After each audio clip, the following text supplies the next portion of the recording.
You're so beautiful.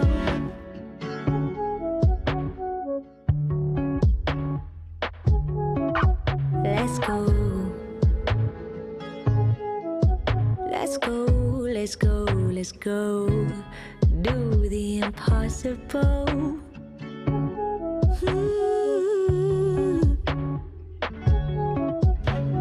Tell me what you think about this place.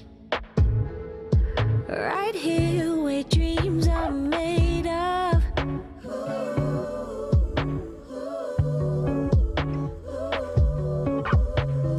Tell me what you think about the weather. We can do the small talk till we get bored like a feather. We're floating, we're floating, we're floating, oh. We're floating, we're floating, we're floating, oh. We're floating, we're floating, we're floating, oh. We're floating, we're floating, we're floating, oh. We're floating, we're floating, we're floating, oh.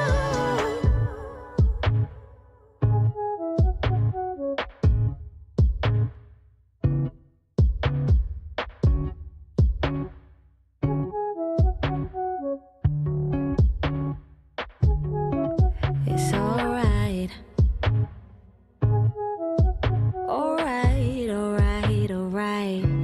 To take our time.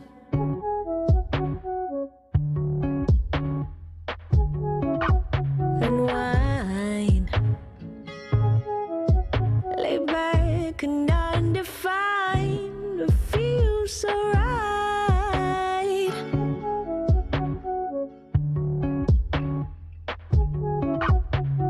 Tell me what you think about this place. Right here where dreams are made of.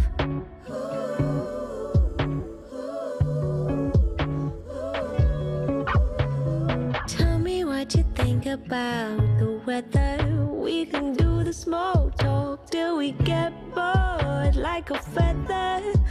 We're floating, we're floating, we're floating, oh. We're floating, we're floating, we're floating, oh. We're floating, we're floating, we're floating, oh. We're floating, we're floating, we're floating, oh.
Hello, everybody who's watching this and confused at what it is. I'm here to explain it. My name is Ludwig. Welcome to Chess Clash, which is a partnership between chess.com and Clash of Clans. And luckily for me, I have two people who know what I'm talking about here. All right, let's welcome in my co-host on my left here, Danny of chess.com. You're used to wearing a chess suit. I sure am. What is this shirt you're rocking here? You know, I wanted to make sure that nobody in the streets mistook me for a dumb American making a French joke, and that I was obviously someone who played chess. And I accomplished that today as I walked around Paris. You do give dumb American vibes. A little bit. But they don't know how good you are at chess. If only they knew. If only they knew. What a shirt to do it. And then on my right, I have Eric, our expert today at Clash of Clans and all things Clash. Is that fair to say? Mostly, yeah. For Clash of Clans, definitely. But it's gonna be a wild ride with Clash Royale. So we'll see what the players got for us. And then for everyone at home, dude? What is this? Why are you live right now? Well, I'm here to show this. All right, we talked about this during PogChamps 5. There's a partnership between chess and the Clash. Two games you might have played on the toilet at one point in your life, and today they have brought them together in a beautiful way. And to show that off, we have some rules to go over. All right, some format things. So I believe we can pull up a little bit of the rules right now. The Chess Royale 1v1. There's a few different formats we're going to play today. 6 different challenges, and all the challenges are going to work in different ways. We'll go over them as they come. But the big thing you have to keep in mind is we're focused on 2 teams. Team King and Team Barbarian. And each team is composed of 4 duos, 8 people. Each duo is composed of a chess person and a Clash person. And we'll go over whether that chess person's dog water or worth being here, and same with the Clash people. But we'll be very nice to everybody because, you know, I'm professional. All right? I wouldn't do this. Oh my God. I feel like the monkey in Toy Story. We just entered a newsroom. What is this? All right. Oh my, this is terrifying. Look at this. I saw in all caps in the Discord, it said, go full cam now. And I'm seeing everyone who didn't do it right here. Well, anyway, this is these are the people playing behind me. You can see the duos right now. So let's waste no further time. Let's start introducing our duos, our teams. Starting with Team King, our first duo of the day is, I would argue, one of the most polarizing. We have OJ and Virtual on Team King over here. This is all of Team King, you can see. But OJ and Virtual are our first duo. And I say it's polarizing because, Eric, you're saying OJ, kind of a GOAT. Yeah, I mean, he's the biggest Clash Royale YouTuber in the world. I assume that means he's pretty good at it. I don't know what he can do in Clash of Clans, but, I mean, he's in a rocket in Clash Royale. I know that.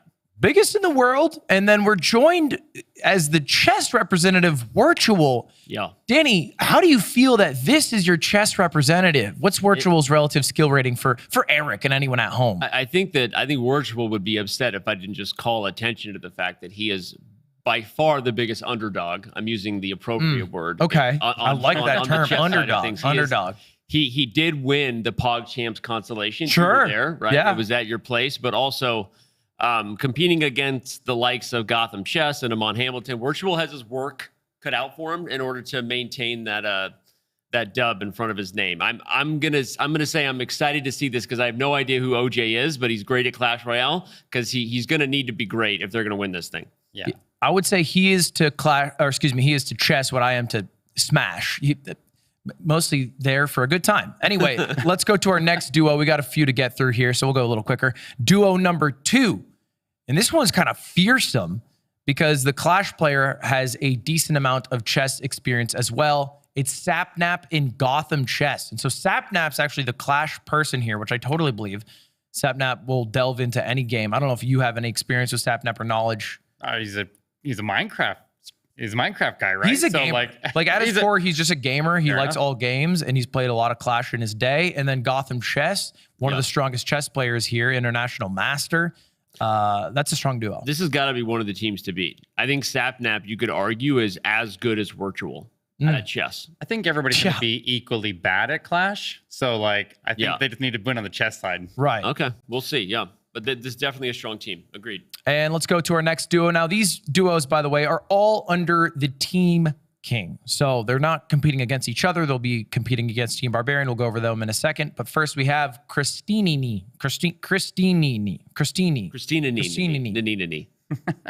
And Maestro Luison. I'm saying it French. Yeah. What do you say in Spanish? Luison? Maestro Luison. So Christina Ninini, as I said, a lot of Nininis there, but she's played Pog Champs, and Luison is probably one of the most well-known Spanish-speaking chess commentators and personalities in the world. This would be a fun one. Perfect. We're excited to see them. And we have our fourth and final duo of the Team King. Is that Zokis? You know? Don't know how to say that. That's fair. That's fair. There's an X in there. No, there's an X in there. Nothing like the commentators to really bring in the knowledge. No, I love here, that. you know? I love that. No, because we're not bringing knowledge, right? We're bringing vibes, okay? Right. And when we mess up everybody's name, they're not gonna yell at us on Twitter.com because they respect our vibes too much. Zokis and Ray Enigma, who I saw in a YouTube video play Kasparov and lose, and I said, who is it? Yeah. And I just thought that they were Gotham Chess in a mask. But it turns out we have confirmed today impossible. At one point, just so you know, I was accused of being this guy. Ray Enigma. So, yeah, we're confirming here. I'm clearly not, but a lot of people have been accused of being Ray Enigma. People have accused me. Yeah, I mean, that's right. The relative chess skill. They couldn't saw by the size of my traps compared to Ray Enigma's, but that's another conversation. That's our Team King. Let's get over to Team Barbarian, see the people that are up against today, because it's 8 equally skilled gamers and chess players. Starting off with Sir Tag and Amon Hambleton. Sir Tag, how's he? Sir Tag is very, very good at Clash. So I think when he's paired with Amon, that's actually going to be a very, very good team. Okay. Here's the thing about Amon Hambleton, best chess player here. Yeah, and actually the only grandmaster ever to win a chess boxing match. I don't know if you know anything about chess boxing. That's a fact. There. Also the only to ever compete at the grandmaster level. There you go. You know, that's a 1-for-1. He gets to be everyone's favorite. Only one to compete, only one to win. But no, seriously, he's the strongest chess player in the field. So if Sir Tag brings the chops on the Clash side, right? Okay, let's go. And duo number 2 on Team Barbarian is Ash and Anna Cramling. Now let's go over these. Ash is, well, he formerly clashed with Ash. Like I've taken a lot of inspiration from him, but he's a little washed up though. So he's got to prove himself today. I feel like little washed up. Is that how you describe Anna Cramling in chess? It's the opposite of what we would say about Anna Cramling. She is just getting started, and she's a star in chess commentary, chess player. This will be a fun one. I don't know anything about Ash besides Clash with Ash rhymes, and I am a sucker for rhyme time. So I'm now instantly a Clash with Ash fan. Oh, he's a great guy. He's a great guy, but I don't know. He's gonna flop a little bit when it gets to Clash of Clans specifically, but I think he can hold his own in Clash Royale. Okay. Well, let's get over to duo number 3. Halfway through Team Barbarian, we got X Rohat. Am I saying that right? Yeah. There's an X in there too. It's throwing me off.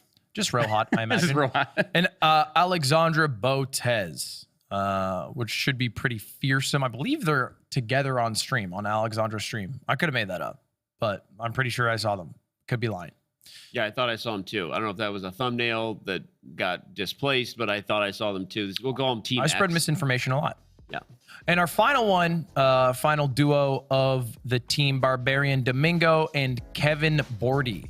And Kevin is French? Sorry, that is correct, sir. Kevin Bordy is French. I was sipping some water here. You can tell just based on the mustache. Yeah, no. I think legally you're not allowed to sport that unless you're. It's only legal in this country. You are either a musketeer or a French streaming chess player. All right. With that. Well, hey, I'm looking forward to see all of these duos play. How's Domingo? Skilled? I don't know Domingo. That's great. We don't know. Even better. That means it's a wild card variable. Well, the goal at the end of the night is for Supercell and Chess.com to help offer up money, not for the players, but for charity. That's what's happening today. It's a $50,000 tournament hoping to raise money for Healthy Gamer Foundation, which most people in chat should know. Healthy Gamer Foundation, a staple of the live streaming space. They help promote mental health needs of the digital generation. And depending on the score of both teams on the final challenge, there is a chance to have all $50,000 get donated. But first, before we get to there and get to that point and figure out who's raising how much, we have to talk about our challenges. We have 6 total challenges today, and our first one is hand brain. A classic. Love me some hand brain. This is kind of my skill set. I don't know, Eric. I'm a champion in the chess world. Like a lot, if you ask people, most people know me because of my hand brain W that I took down with Robert Hess, who's currently in Kolkata, India. Hello, Robert. Hope you're having a good time. We crushed like Northern Lions, Sardoche. The list is insane. Like I'm talking about, you don't know these names, they're celebrities. Crushed them all. In a hand brain event, the way it works is very simple. The better chess player is going to say a chess piece because they have the whole game in their head, like the person from that TV show when she looks at the ceiling. And then the Clash player is going to have to move that piece, but they're not going to know where to move it to. So you get a little more information than if you played a chess game, played it raw, but maybe you aren't doing the plan that your coach wants for you. And that's the idea. And every duo is going to go up against a random duo from the other team, and the team with the most victories wins the challenge. Does that make sense? Loud and clear, sir. And I was going to prop you up as maybe the reigning hand and brain world champion, but you propped yourself. So now I can't even do it. Now I have to try to tear you down. But no, I'll do that to myself. In fact, you don't even remember that the team you beat had Sardoche, but then Kevin Bourdie was the Kevin Bourdie was there? Kevin calls the wrong piece Bourdie. That's what we call him. Anyway, we are ready to get into it. Hand brain. We're going to look at 4 different matches at the same time. We'll bounce amongst the matches. They're all 10-5, 10 minutes total for the match, 5 seconds per move. So let's get it. Let's watch some dang chess. All right, we're in Paris. What better to do than watch chess? Get me involved. Right. I impressed everybody, by the way. You did. I walked in the production room. I was like, "Qu'est-ce qui se passe, mec?" And they were like, "What are you? Okay, you sound all right. You sound all right." I'm the equivalent of a 5-year-old in French. I'm just impressed by you all day, walking around speaking French. I'm pretending like I understand a single word. So. Sometimes I have to force it. The Parisians are bastards because I went to this coffee shop, and I was like, bonjour, un cappuccino, s'il te plaît. But the way I said it, she knew I was American. So she's like, that's perfect. Would you like it with a bit of sugar? Is that all? And then I tried to force the French. Yeah, I hear that they do that. My cousin is here in school for like a French foreign exchange thing. And she says that if you walk in and you don't carry the accent, they just switch to English on you. Yeah. For whatever reason, the moment I walked in the door, they already just started talking English to me because they just knew before I even said anything. I don't know what it is. Eric, I could tell you it's about 100 things. The list is long, but we don't need to talk about that. We need to talk about the hand brain, which I think are we in it? We're about to get underway. Can we peep over? Are we at one? By the way, you might be wondering, okay, what do you get if you win a challenge as the team? Like, what's the point of it? Basically, all 6 challenges will get you a bonus for the final challenge. And the final challenge is all the marbles. So everything is just in the lead up to that. And the thing that it gets you is a time advantage. The final challenge is going to be Clash of Clans, your wheelhouse, and they get a 2-minute bonus if they had won a previous challenge. How important is 2 extra minutes? That sounds like a lot of time to me. I'd say every 1 to 3 minutes, well, 2 minutes on average, right? Yeah. Is going to give them probably an extra 2 stars, which is obviously an extra $2,000 for charity. But then also it is 2 extra stars for their team. And so every challenge win here is going to be a big advantage, depending on what they end up getting drawn in the ladder. And if you're like, okay, cool. So it all goes to charity regardless of whether you win or lose. What do you get if you win, if you're the winning team? We get a couple of things. First off, chess.com, you guys are offering a bot for all 8 people. It's not that big of a deal to you because you've had a bot for a long time. It is a big deal to me. Okay. My bot is actually one of my most tweeted out things about me because I'll do like nothing. I'll be gone for like a week. Like right now, I'm in Paris. I'm in Paris doing Parisian things. When PogChamps first started, the whole chess collab thing, and you had a bot, and then eventually it became a thing where we had to say no to people because everyone wanted one. So it is, We're giving away some bots. People always message me when they beat my bot. Some people are like, your bot's better than you. I'm like, no, that's not true. That's hurtful. That's hurtful. So they all get a bot.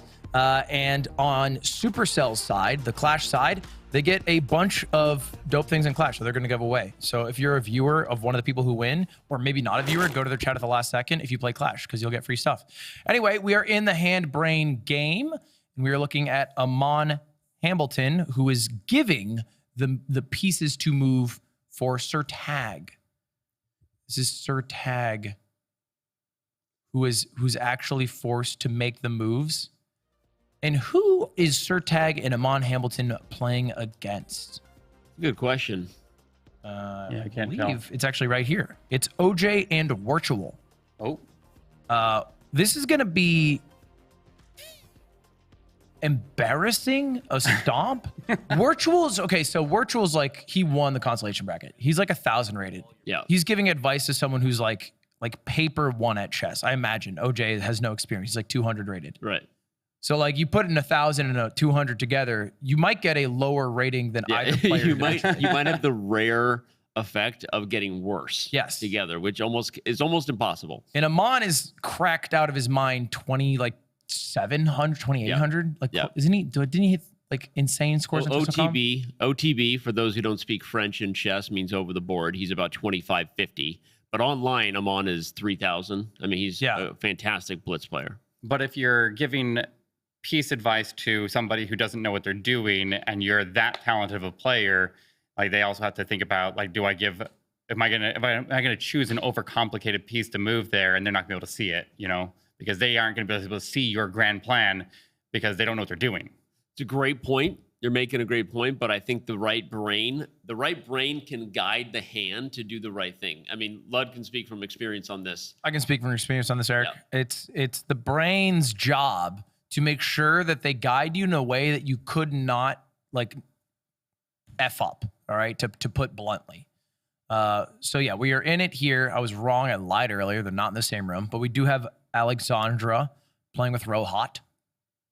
She's playing a little spell chess there. I don't think any of the players know the games are starting. Because I think Amon was in analysis, and then she's playing spell chess.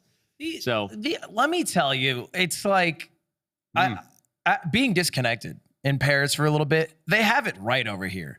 Yeah. All these streamers in their own bubbles, not adhering to schedules.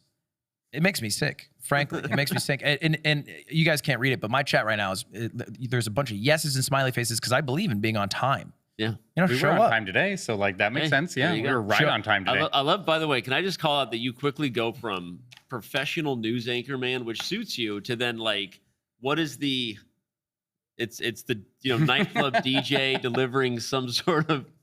My bad, I'm 6'3", all right? 1.89 meters. Okay, this chair's not. Look, if I put it down, look at this. Hello, chat. Hello. See that? See how that's an issue? I feel that. I gotta hold it. You just gotta embrace the hunch. You gotta really lean into it. My posture's too good these days. I think is this still spell chess? Spell chess is what we're going to see later on. By the way, spell chess is the combination of chess and Clash. Is that going to be playable for people at home? It is playable. You just go to the chess.com variant server. If you just Google spell chess, I'm sure you'll get a link to it. It's actually a lot of fun. Anybody can play it. Cool. And we'll cover the rules of it later when it comes up in the show. But you were telling it to me, and I was like, that sounds fun. Like, I would like to have the power-ups, and my opponent doesn't. Sounds chaotic. That's what it sounds like. Well, it's funny because we always thought of what we would do if we started combining elements like that, but you can't really mess with chess. It's sacred, right? Don't fix it. It's not broken. But this collab gave us the excuse to do chess some 2? Wild stuff. What? You made chess 2. Yeah, we did. That's it. Chess 2.0. Well, I would say chess 2.0 was Ludwig chess. First. Maybe that was chess 1.5. Okay, there you go. The Lion King movie. You know what? Mm-hmm. I'm with you on that. Okay. I'm seeing everybody is prepared and ready to join battle. I have a fantasy football draft right as the show ends. Let's get the show on the road. That these streamers don't make me miss it, because by God, I picked up Cooper Kupp and then I found out that he's on the injured reserved list, and that's killed my season in one of my leagues. I've got a great team, by the way. In your fantasy league? We're in an auction league 3 years over. Oh, an auction. which is actually a lot of fun. At first, I was like, "This is so much work. I can't believe we can do this." Is it a bunch of chess nerds in it? No. It's a league with some friends. I can probably say it's Rain Wilson's league. It's not like Oh my yeah, God! What you're so annoying, right? I mean, who drops got that invited. casually? Got invited. You asked, so I had to It's tell just you. Rain There's Wilson's some other league. It's celebrities Rain. in it, but I'm not going to name those names. Yeah, no, it's just me, Ray, my buddy, hanging out. Kevin Hart. I don't know if you heard of him. Oh, Rain's calling me right now. No, Oh, I'm okay, kidding. yeah. No, but actually, so it's an auction league, which at first I thought this is going to be a pain in the ass. Oh wait, We're in it. we got okay. Who gives Stop a talking crap? We about got Rain, this. Danny. You're always Here we talking go. about Rain Wilson. We got chess. I hang out with many famous people. Have you heard of Nick Yingling? Okay. Anyway, here it is. Our first match.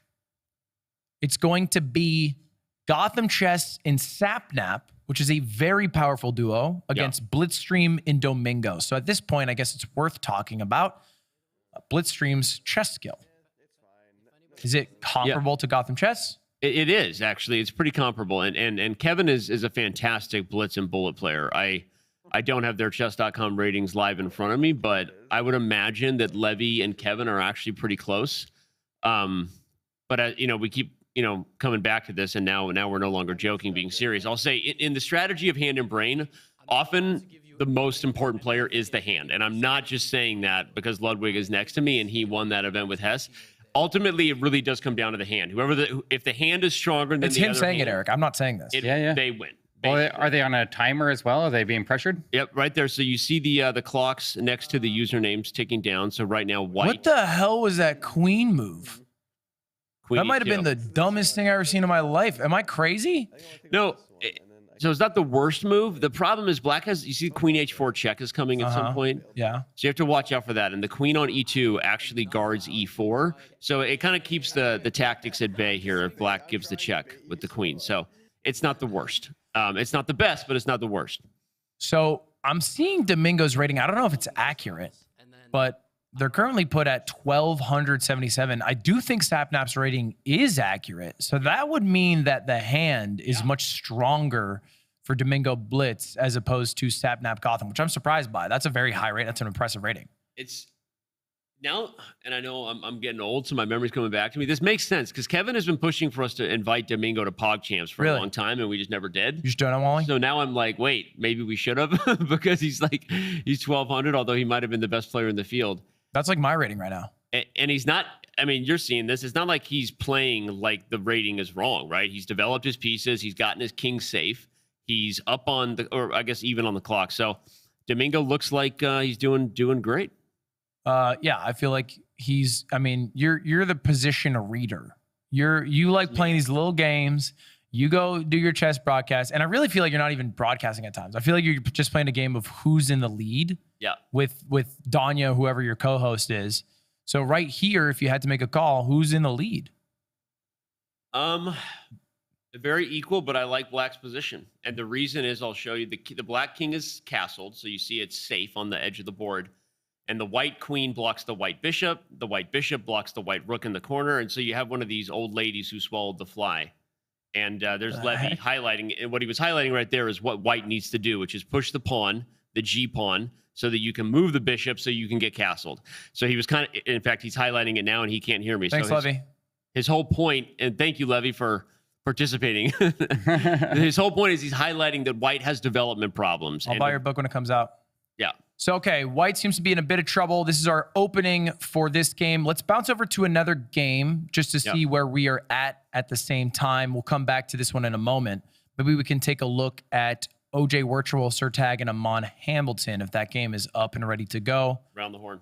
And just basically take a look at all four games and then check back in later. You know, we gotta. By the way, Eric, this has to be, you have to ask all the questions you can, because when we get Clash going, I'm going to look like the dumbest person asking you questions. And so if you're like, hey, what's going on? This is the opportunity to be like, this doesn't make any sense. Danny, frankly, me versus you in chess, you look like the dumbest person in the world. All the time. Like I'm literally so much better than you. Is this the only game going? This might Maybe be it the is. only game that we have right now. Okay. Oh, let's take a look. Let's We'll bounce get to over. it We got the other games. But so we'll see what happened there. So Levy said pawn. And remember how this works, everyone, is the chess player is the brain. So they say the piece, but the hand has to choose the piece, like I was saying. And ultimately, the hand can really win the game or really effing bleep up the game. And in that position, Levy said bishop, and Sapnap did not choose the right bishop. So we'll see if that comes back. But all right, Lud, take it away. We're on a new game. I don't even know who we're looking at. We are on a new game, and I believe that says Sir Tag at the bottom if my eyes are good, and they are, which means this is Sir Tag's POV, and Sir Tag is being led by Amon Hambleton, and they're going up against OJ, who is being led by Virtual. So this should, by all intents and purposes, if chess is an honest sport and hand-brain is a legitimate battle, be a wash. Amon Hambleton should crush the mind of Virtual as the brain, and it shouldn't matter if the hand outmatches the other hand. You are not wrong, sir. Although hand and brain is one of those less explored territories, so I've never seen a mismatch like the that. ocean. Yeah, it's like the ocean. Very, unexplored. Great analogy. Eric, when you look at this, what do you see as a chess master? As with my kind of chess experience. Eric, here's the thing. like- Your brain in chess is about as good as Chat's brain in chess. Like me and Danny are pros at the game. So what you see is very valuable because it'll determine what Chat sees. Yeah. So what, like you're looking at this, who do you think's having a good time? Who do you think's having a bad time, black or white? Well, right now it looks like White's in a little bit of a bind there with the queen all the way up there forward. Like it looks like, but he can't move the queen because the queen's pinned to the king. But both of the queens are pinned on each other. Oh my God, Eric! Wait, what's your chess rating? Did you just bust out terminology? Like 200. Okay, all right. Well, you're dropping pinned on a really good day, you know. Like Okay. it's like I know the terminology. I just Sure. I got to play a bit more. Yeah. I'm about the same level as I think the Barbarian bot on the chess.com right now. All right, there you go. Good battle. Very impressive. Well, I think one thing to note here, and Danny, I hope you back me up, is I guess two things actually. First thing, black is having a tough time protecting the king because of that bishop, which is why they're trading it off. But also white is struggling a bit on time. And when queens are off the board, it's a little lamer of a game. There's a lot less action. Yep. It gets traded down to end game a lot faster. And especially in hand brain, where it becomes like a cheese fest of I mean, candidly cheating at the end. Yep. Because people are moving before their brain tells them what to move. Yep. Time matters a lot. I think, like, especially when it's like timed and stuff like that. Like, if I was playing, I feel like I'd play very, very aggressively and trade a lot of pieces and just try to like beat the clock, you know? Because if I have less pieces on the board, then when they tell me that I'm going to play a certain piece, then I know that it's that one because I only have one of them, and I know it limits my options down a lot. So you like, are I feel like I would play more into the progressive. mind of a hand right now, and of an insecure hand. Yeah. But still, that's actually really interesting. I haven't really thought about that. I think you're probably right, and they're probably playing fast and trading. Although Ludwig, you made a great point that the bishop was the problem, and so that's why Amon told him to take it with the knight. Now we're back to a pretty equal position. You see, both kings have gotten both sides have gotten their kings out of the center. Both sides are going to be developing their pieces. Amon must have just said knight. This is an interesting process, right? The brain says the piece, the hand goes and touches the piece, sees all the legal squares it can go to, makes a decision from there. Well, let's just tap it off here. This is in Danny's words, equal position. Yep. And the only real advantage for black is the time, which is pretty glaring at the moment, but it's still anyone's game. And we'll jump over to our other two games which are happening right now. Again, whichever team wins the most game wins advantage for this round. So the next one we have is Christini and Maestro Christina Luis. Nina. You're saying it wrong. Christini. Guys, stop it! How many knees are there? Names are valuable. It's how people identify themselves. Christina Nee. How about just Christini? Christine. Christini. Christina Nee. With Maestro Luis against Rohat and Alexandra. This game, Danny, just give me your, what are your plums saying? First thing I have to give a shout out to, because you and I haven't talked about this yet, probably the biggest snub we made for PogChamps 5 together with the invites we did is on screen right now. Christine was not happy she didn't get an invite. She has been grinding chess ever since she played PogChamps 4. She takes weekly lessons with Anna Rudolph, and she loves chess. And she was really so. I'm saying that now because Wow, you messed up, bro. If we do that thing again, I may or may not have already kind of promised we would make it up to her. I'm just saying. So I actually take partial blame because I invited Foosley's ass, who should not have been invited. so Foosley flounder. You know, look at her. Look at the way you can tell Lud some of the experience. Look how quickly she highlights. Look at she's a chess streamer. She looks like a rock star out there. You know, Foosley can't even win her own 2v Tuesdays. So it's like she's pointing out her opponent's threats. The bishop is starting to take the pawn. She's pointing out that the knight can take the pawn. So, you know, Louis-son is not as good as Amon or Kevin Bourdais maybe as a chess player, but he might have maybe one of the better hands that we haven't talked about yet. And so, this is going to be an interesting team. I like that move with the knight there, where like she would have had to tell him to use or move that bishop because the knight was about to fork two different units, the queen and the bishop there. So luckily they got out of the way there, but they still end up taking the move with the knight, which is interesting. Is there a play to that? No, but she did the right move. So she must have been suggested to move a knight. Mm-hmm. Oh, but it doesn't work. But it could. You have to get rid of the bishop. So maybe the pawn move. She sees it. Yes. Mm-hmm. That's what I was thinking. We're both in the same wavelength. Wait, she is good at chess. What the heck? No, she's good. This makes sense, right? You push the pawn, and then you're trying to get rid of the bishop, which is defending your fork square. Yep. So maybe you should just go like all the way back or something, right? Is that smart? Yeah. So right now, who's the brain for the opponent? What a big whiff! Because now you just do the fork and you win the queen. GG. She sees it. Well, of course, because the move said here was knight, which I guess could have been interpreted as save your knight, move your knight away. But, but she's gonna. Oh, she sees it. She's a baller. Look, so this is it. I think we're seeing early signs of a Louis-son Christina-y. And now I really have to say her name right out of respect. This might be the team to beat. Look at this. I like her excitement right there because like you saw that as soon as they made that wrong move there, that she saw it, and then as soon as they moved the knight in that position and forked the queen, then you know that they absolutely got it under control. And I hate to call it early. Oh, what a good look on the bishop too. Oh my God. Anyway, dude, she's setting up checkmate with queen D. Like she's. Okay. Okay. Now, white did play the best move with check, but it doesn't matter. She's going to put the king to safety, and she's already all over it. She sees the bishop on the line, as you said, Ludwig. Like, let's just call it. She's great. Let's stop wasting our time. Christinini is the god of this match. This is a win for Team King. I don't see a world in which she doesn't close it out. So let's move over to our final game, which we haven't taken a look at, which is probably already pretty deep into it. Which is Zokas and Ray Enigma versus Ash and Anna. In this game, we see Ray Enigma on the screen. Both of them actually on the screen, Ray and Zokas. And this position is dubious. That's the words that commentators say when I don't think they know what to say. First of all, thank you for calling that out. Dubious. I actually like to use interesting when I have no idea what to say. This is a dubiously interesting position, and I'm just looking at Ray Enigma, and my mind is blown that this is what he's doing. He's yelling at his teammate.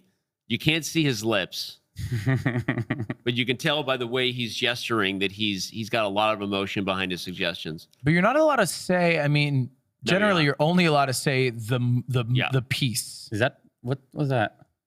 He must have said bishop. Just a regular trade. Occasionally a team will slip up and we won't hold it against them, but it is really important for the fans in chat to understand that you are not allowed to say like, I'm saying bishop, think about your dark squares, think about the center pawn. Like you got to shut up. You say the piece and that's it. And every once in a while they break the rules a little bit and we have to remind them. And anyway. When I was watching Ash's video, he was doing a practice session with Anna Kramling. And she was feeding him the lines, like trying to practice the hand brain thing there. And she would name a piece, and he would sit there and stare at it for like 5-10 minutes, and he just couldn't figure it out. So I'm like, I'm not sure what his practice sessions have looked like since then, but I hope he steps it up. Well, right now they have one advantage, which is a couple minutes on the clock. Yeah. They are going up against Ash of Clash, the artist formerly known as Ash of Clash, now just Ash, and Anna Kramling. What's the position? Who's winning? That pawn move seemed bad. Actually, Clash with Ash's team, right? If I'm looking at it, they're the ones up 2 minutes here, right? Because Clash with Ash is white. Clash with Ash. Are you correct about that? Yeah, I think so. So then I don't know how to read a board. No, it's okay. Yeah, No, me I was either. right. I was right. I'm only clarifying because I've done I've made much bigger mistake. But yeah, Clash with Ash and Anna Cramling are definitely playing faster.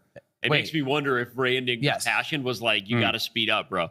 But look at this. Both sides are saying pawns, Ludwig, and you know what the players are playing like? They're not playing like they're the world champion hand, because when they hear pawn, they're making just like a safe pawn move. They're not really. They're doing the thing where they're afraid to solve the position, right? And Super common in hand brain to start Yeah. just making rinky dink pawn moves. Yeah. There's even a hanging pawn. No, yeah, the pawn on A6 is hanging.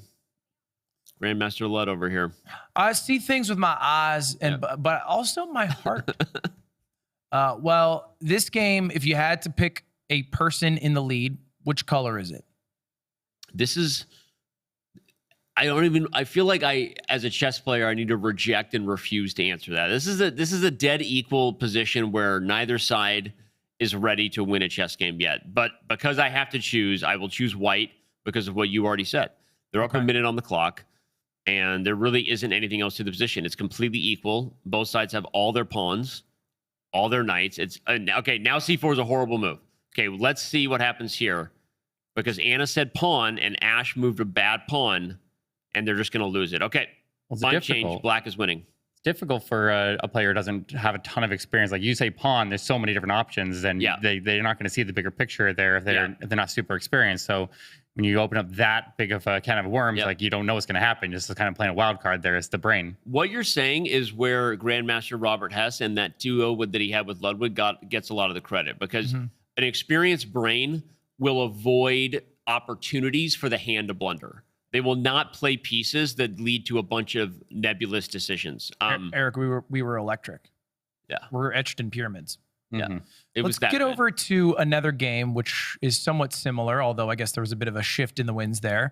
Let's go back to our Sapnap Gotham game, because that had a pretty equal position, although you felt very good perhaps about Domingo in Blitzstream. Yeah. And let's see if you still feel that way, because some time has passed now. Oh, we're deep in it. Oh, wow.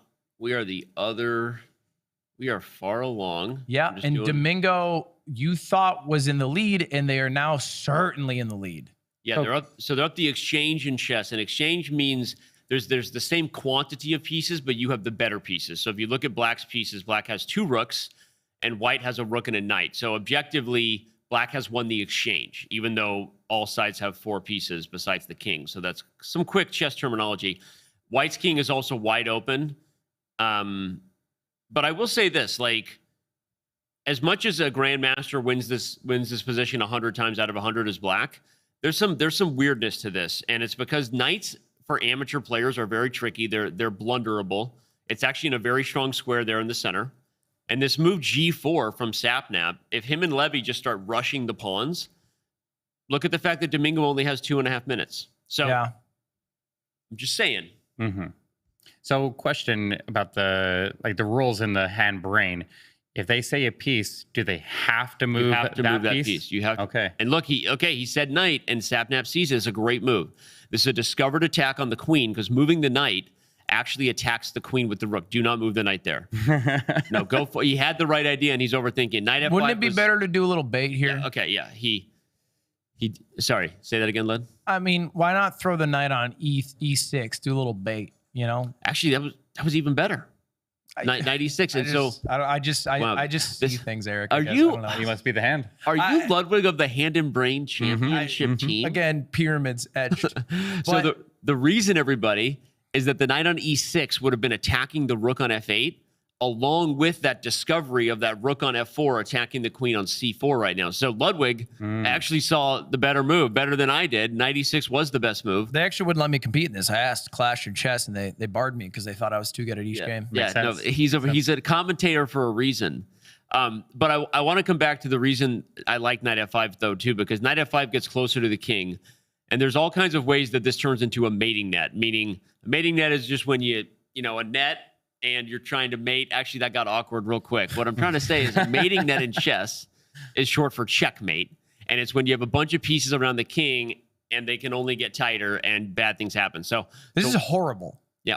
The amount of time that was taken up for that, and I Yeah. don't know if I'm correct by saying this, dog water move. Yep. Was that dog water? It was. There's 2 good moves here. Knight to d6, forks.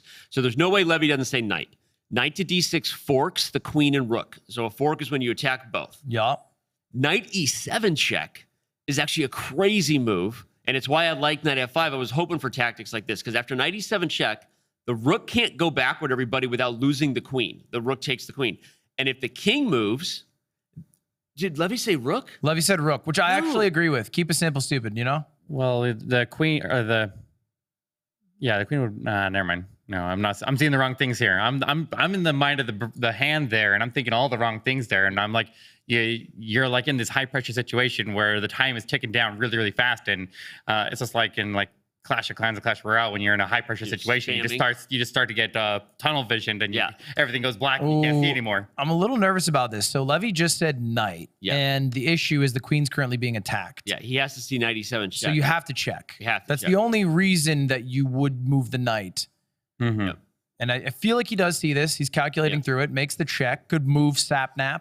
You got more time to work with too. We don't have time for a lot of analysis, but I'm actually gonna revert on what I said and say Levy made the right call not to go for this. Not because knight e7 wasn't good that I was saying, but if he had said knight, sapnap would have played the wrong knight move. And I'm thinking about it, that would have been a bad idea. So you're right, Ludwig. Saying rook was probably the best thing for hand and brain, even though knight e7 check earlier was better. You don't want to swag out too much. That's what they say in the sport.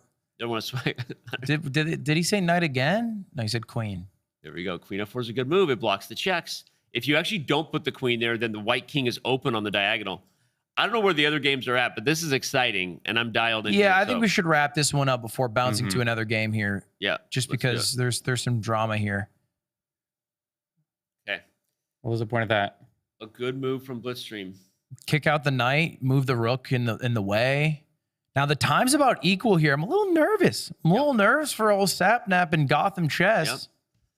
This is the Clout team. Ooh. Okay.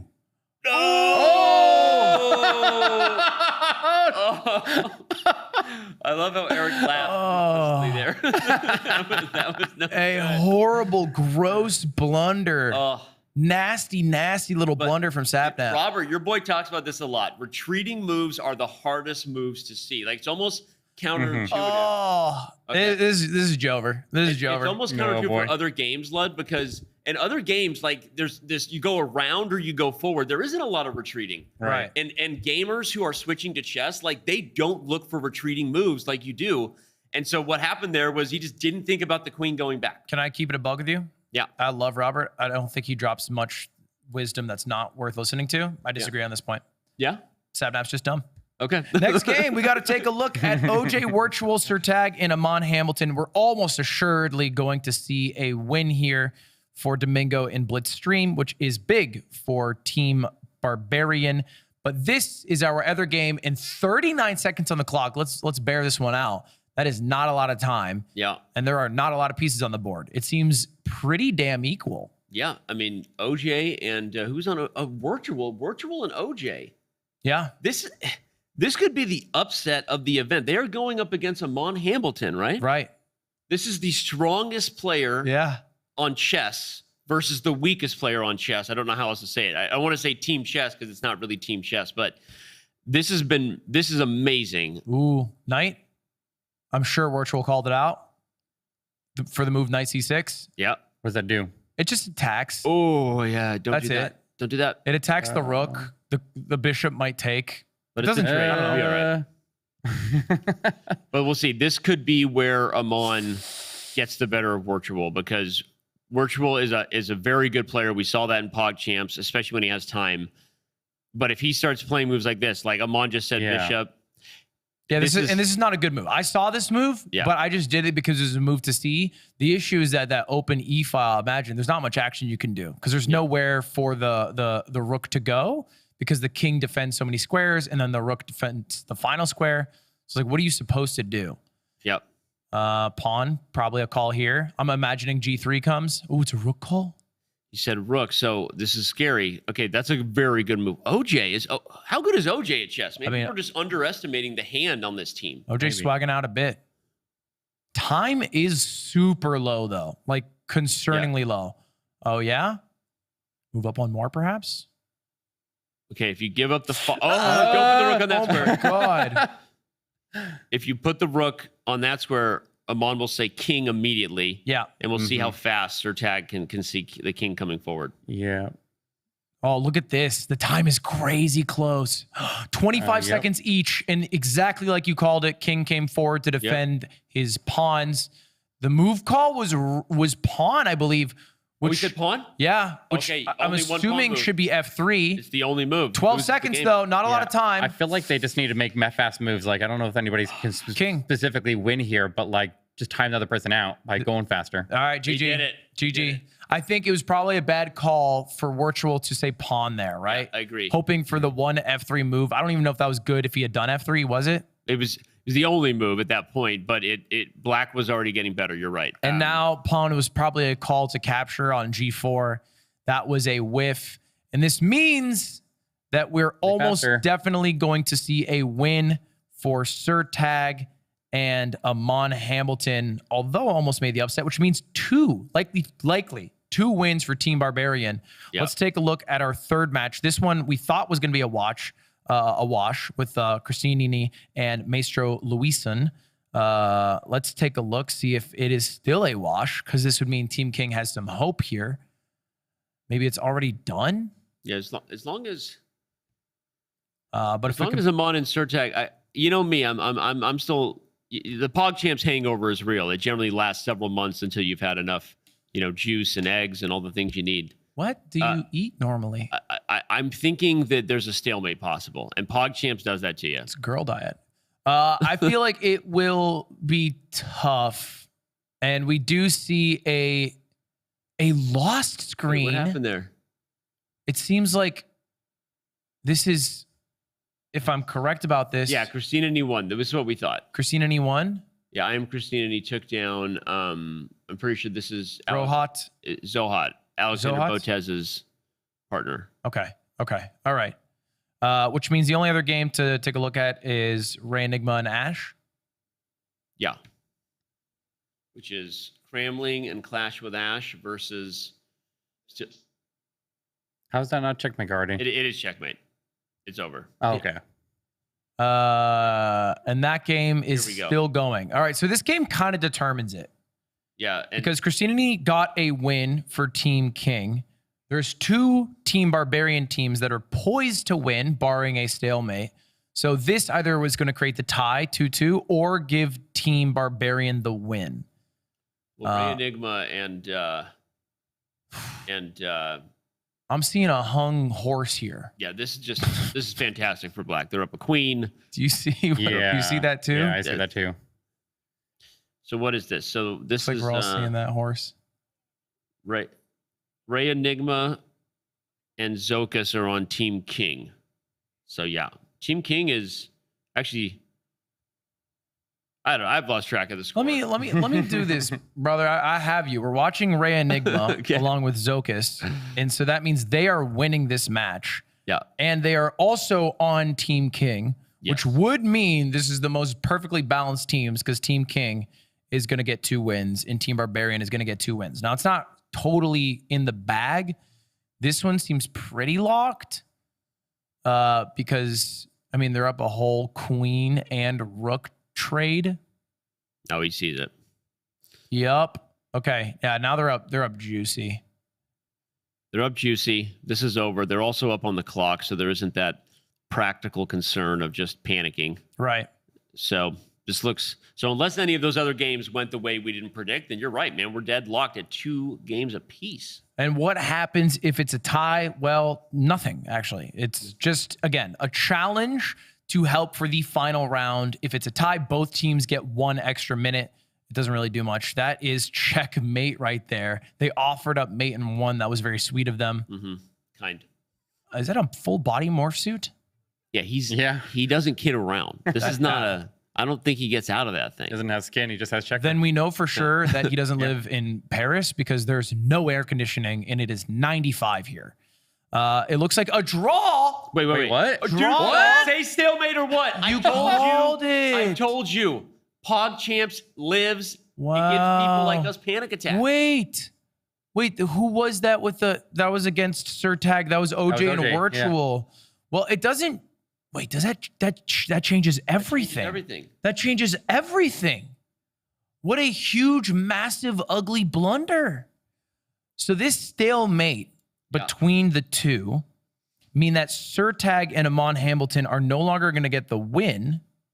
No, is that? Yeah. And so then it's going to be a win for Christinini, which already happened. Mm-hmm. A win for Ray Enigma, which already happened. Yep.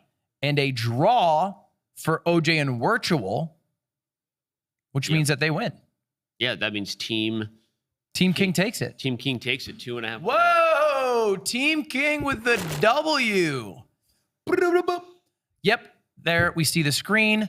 And we don't have the results of that final match where Sapnap and Gotham Chess were almost assuredly losing, but it doesn't matter because even if, if Ash and Hannah win, it's still not GG, right? If that's not over, let's go back there. Yeah. Wait, If how? Ash No, and no, no, Hannah no, are no, still- no, no. Oh, wait. It's wrong. It's Okay, wrong. it is Right, over. right, Okay, right. great. Yeah, we got it. We did our math right. We're good at our job. So there it is. That's a W for Team King, which means they are receiving a 2-minute advantage for the final round. And that's pretty big. And again, if you guys are just tuning in, welcome. It's chess, it's Clash, it's one esport that they have combined somehow.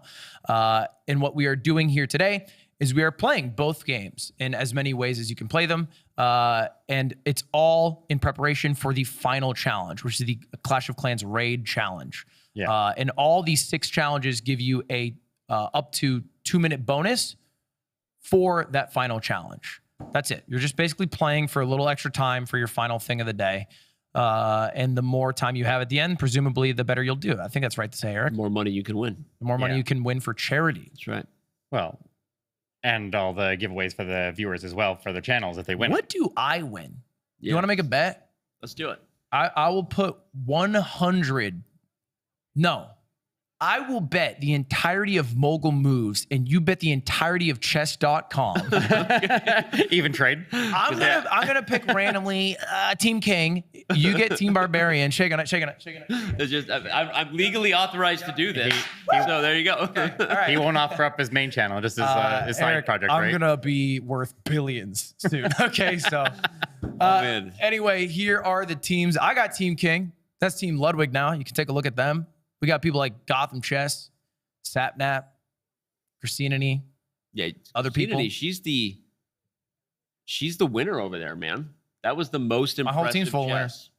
My whole team. Oh, 10,000 steps today. Wow. That's right there. That was my So last proud of step. you. That was my last step. That handshake where chess.com I get crazy. got lost to Mogul Moves. I got crazy here. We're about to hop into our second challenge, and basically every challenge kind of hops to a different sort of thing. This one is Clash of Clans Ladder Attack. Well, you guys have been doing all the talking. Now it's time for me to Now, kick I'm in here, excited. right? I'm excited to let you jump in, man. What'd that mean? Yeah. Wait, is that chest real? Whoa. The chest? I saw the chest on the broadcast. I didn't know if it was real in real life, but it is. I know. I saw it. Now I we saw can see it. So yeah. I saw it in real life. There's nothing in it. Disappointing. Okay. I'm also wearing no shoes under this desk and no pants, but nobody knows that. Okay, ladder attack. Sorry, Eric. Take it away. Thank you for sharing. So what they're going to do here for the ladder attacks is that each of the players are going to do 2 attacks there, random attacks there on the ladder, and they're going to add up the stars that they're able to get. So now there's no Clash of Clans, like very proficient players here to my knowledge. So maybe there's some underdogs hiding out there that I didn't realize they were just Clash geniuses and they can come out here and surprise us. But I expect some simple attacks probably to come out here and see if they can gather up a couple stars here, and then we'll add up all the stars from each of the teams and we'll see what happens. But the non-Clash players are going to have to play, and then the Clash players are going to have to be their guide to be able to actually get them to go through. So it's going to be like the Hand and Brain, except for it's going to be Clash of Clans version of it. So we will see, because Clash of Clans is you're reacting in real time. You're not having turns. Okay, I don't know if I mentioned this to you, Eric, because this is actually kind of an exciting format. I'm really good at Hand Brain. For this mode, I'm the hand. What would my brain be telling me? Well, a lot of times in Clash of Clans, a lot of whether you succeed or fail is going to be based on how you can, because if you know Clash of Clans, then you know that when you drop your troops, they're just going to follow their AI. After the moment you drop them, you lose control over them. So a lot of Clash of Clans is is setting up a position to be able to get the troops to go to where you want them to go, because once they drop, they're just going to follow their AI. You don't have any way to actually maneuver them anymore. So what they need to do is have the brain, as you want to call it, would need to show them how to set a funnel to actually like trim certain buildings out to try to direct the main force to go in. Funnel? What's funnel? This must be what it's like when people are all the way into when people are talking opening theory at chess. This must be what it's like for them. Yes. Bring me back to day dot. Okay, there's troops. I imagine there's value based off where you drop them. Mm-hmm. Is that right?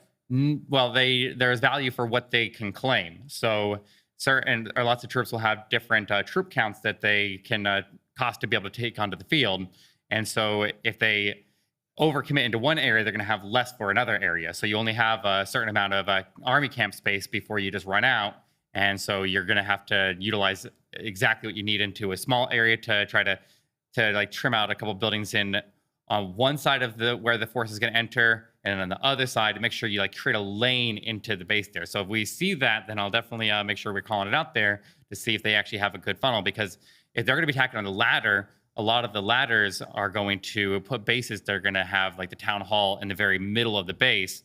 And if they don't put a proper funnel and they just kind of let everything go, then it's all the Wild West out there, and they don't know exactly if they can actually get to the middle of the base there or not. So basically, in ladder mode, they're going up against a random team. They're not going up against each other here. Correct. This is not PvP. I mean, it kind of is, but really in ladder mode, it's just someone defending their base. They're not equally attacking your base, right? Exactly. And that also means there may be a little bit of a luck factor there if they get a fair matchup or not, because you don't know exactly when you're just attacking a random base on the ladder. You could end up getting somebody who is a little bit higher level than you or a little bit lower level, and that can make 3 stars definitely possible and cause people to get the 1 stars or lower as well. So it's a pub stomp, and each duo of the 2 teams plays 2 random attacks, which means that we're not only going to see the chess players play twice, but also the actual Clash pros play twice. Is that right? Are they playing? I thought it was each duo plays once. Each duo of the 2 duo teams does 2 attacks. I think the chess player always plays and the Clash player always coaches. Okay, so but we're going to see them. They get 2 chances. And you said when a game starts, how much time do they have? Once the attack starts, once they start dropping troops, then they have 3 minutes until the timer expires. And it's a long time. So, and considering they don't need to get anything other than stars, and they're not trying to fight for like extra percentage or going after like a specific amount of loot on the base or anything like that, like as long as they can get 50% of the base they're taking out and get the town hall down, they should be able to get net 2 stars. I think any team that can score a 3-star is probably going to win. Any team who throws and gets a 1-star is probably going to probably lose this. Can we take a look at Gotham Chess's POV, because I really want to see him play this. I have to ask, 3 stars, because there's no reason to rush it. Right. Would be the most impressive thing. It means you destroy the entirety of their base and their town hall in 50%.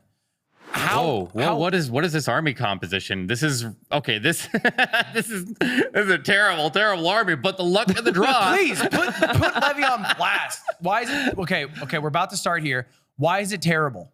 Well, he's got a weird mix of air and ground troops at the same time, which is definitely going to hit him high and hit him low. That's what they say, Aaron. Yeah, but every defense in Clash of Clans has specific targeting, and so like the cannons and the mortars and stuff like that will only shoot ground troops, whereas you have like air defenses and they're only going to be able to shoot the air troops. So you're trying to, if you mix it, then you're getting hit on both sides, and you overall only have a certain amount of HP pool of your troops. So if you're trying to throw a mixed air and ground attack, then you're probably setting yourself for a disadvantage. Levy looks foolish. Levy looks like a fool right now. Is he playing foolishly? But is Levy the attacker or the one with the king? He's attacking. Well, he did just make a very, very big mistake there, because he put in his Grand Warden, and the Grand Warden has the option to toggle to air or ground, and he put him on air during the ground portion of the attack. And that also what an idiot. Dude, imagine not toggling. Levy. This is really bad for you, bud. I don't know. No, it's not. It's not, because the base that he got against there was really low on defensive levels, and so if he gets that town hall down, he's probably going to triple anyways, even with a very terrible. Wait, he's going to trip? We already got a star. Yeah, wait, I thought we were trying to make fun of him. 2nd star. I think he's killing the base is very under leveled here. He got really lucky on the look of the draw. So he just rando rolled a trash base. He did. And so maybe a 3-star, which I was hyping up as something that would be almost impossible, is not that impossible. What's the big pink looking buffalo that's walking around? Oh, he's gone now. That's the yak. Each of the heroes that Two-star? Town Hall 14 or higher. That's it? Wow. Yeah, he rocked it. Levy must think he got lucky. he's Though. a He got god. really, really lucky that base was very out of the ordinary, is very underleveled, which is like in Clash of Clans, like you have the option once all your buildings are built for a certain town hall level that you can just upgrade your main building and you can keep on getting your town hall to go up and you have all your other buildings lagging behind. Can we swap to a different game? So yeah, keep going. I just want to make sure we have someone on the screen. So as well. that's like like the cardinal expanding on sin the of Clash king of side and the queen side in chess. You're just doing too much with the air. I'm trying to translate this back to the chess audience. So that's like playing on all sides of the board, not thinking about anything. Okay, here's Anna. The terrible posture, by the way. Like, do you think about that when you're playing? Like, let's get your neck up a little bit. Well, you gotta lean into it, you know. Gamer lean. Okay, she's going after. So she's at Town Hall 14, and she's attacking. Her luck of the draw there was even better than the other team there. So this is actually probably going to triple without her doing anything special. She can just click all the troops and it doesn't matter. Yeah, well, she's attacking at Town Hall 12 as the Town Hall 14, so her troops massively outleveled. And to clarify, 14 is the highest level town hall you can get. 15 is the highest. 15. But every town hall level is a big power jump. But why are you even able to ladder against? Is it like, what's the range? Could you ladder as a town hall level 14 to get to town hall level 3? You can only go 2 up or 2 down. In 2 down, you're just blessed. God loves 2 down, you're getting really lucky. But generally, because it's not like the trophies don't really matter that much on the ladder. Does Usually it's losers about the loot, and people who are attacking down unless somebody lower end up getting a massive loot penalty. So they usually are incentivized to not do that during normal play. I see. Is there a loser's queue where you only roll town halls higher than you? When you start to get to a higher and higher trophy level, then you're gonna more often encounter somebody that's higher than you. Yeah, it's like why I don't play chess anymore, because I got so good that the games just weren't fun anymore. Yeah. Is that basically what he said? But That's that's what why- happened to me too, yeah.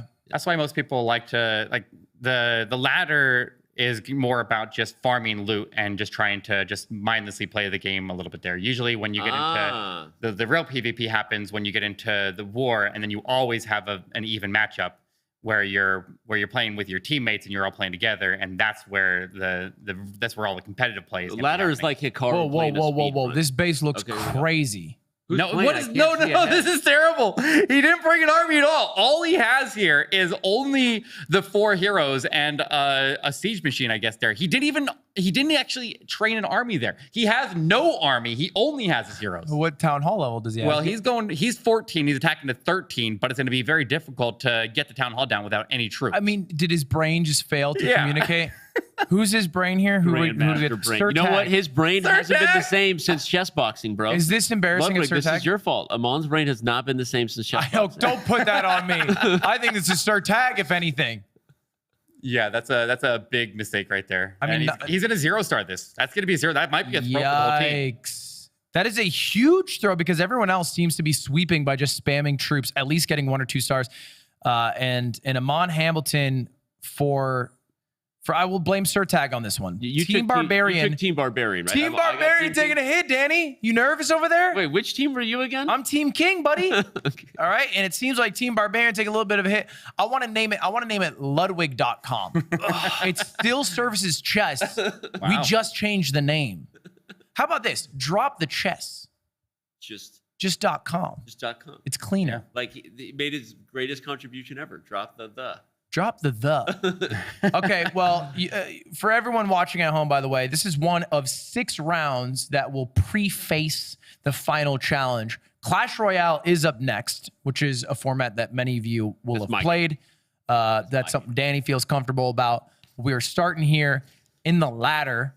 And how do we feel about this one? This one also seems like a wash. I'm looking at a tiny little base, and I'm looking at a bunch of troops that haven't been used yet. Well, he's got a little bit of a problem there. See that big build? Oh, no, just kidding. It went down. The town hall was on the side of the base there. Almost didn't go down at all, and that would have converted it all the way to a 1-star there if he didn't get it. But he's got so many troops here. And once again, we're seeing a dip down where a Town Hall 14 ended up getting matched against Town Hall 13. So they must be at a relatively low trophy count here as they play through, and that's definitely given the advantage to the attacker. Yeah, I think that's the theme we're seeing. What is this? This don't know. This is what we call a progress base. I don't know if you saw that right there. Yeah, can we go back to Gotham Chess? What was that?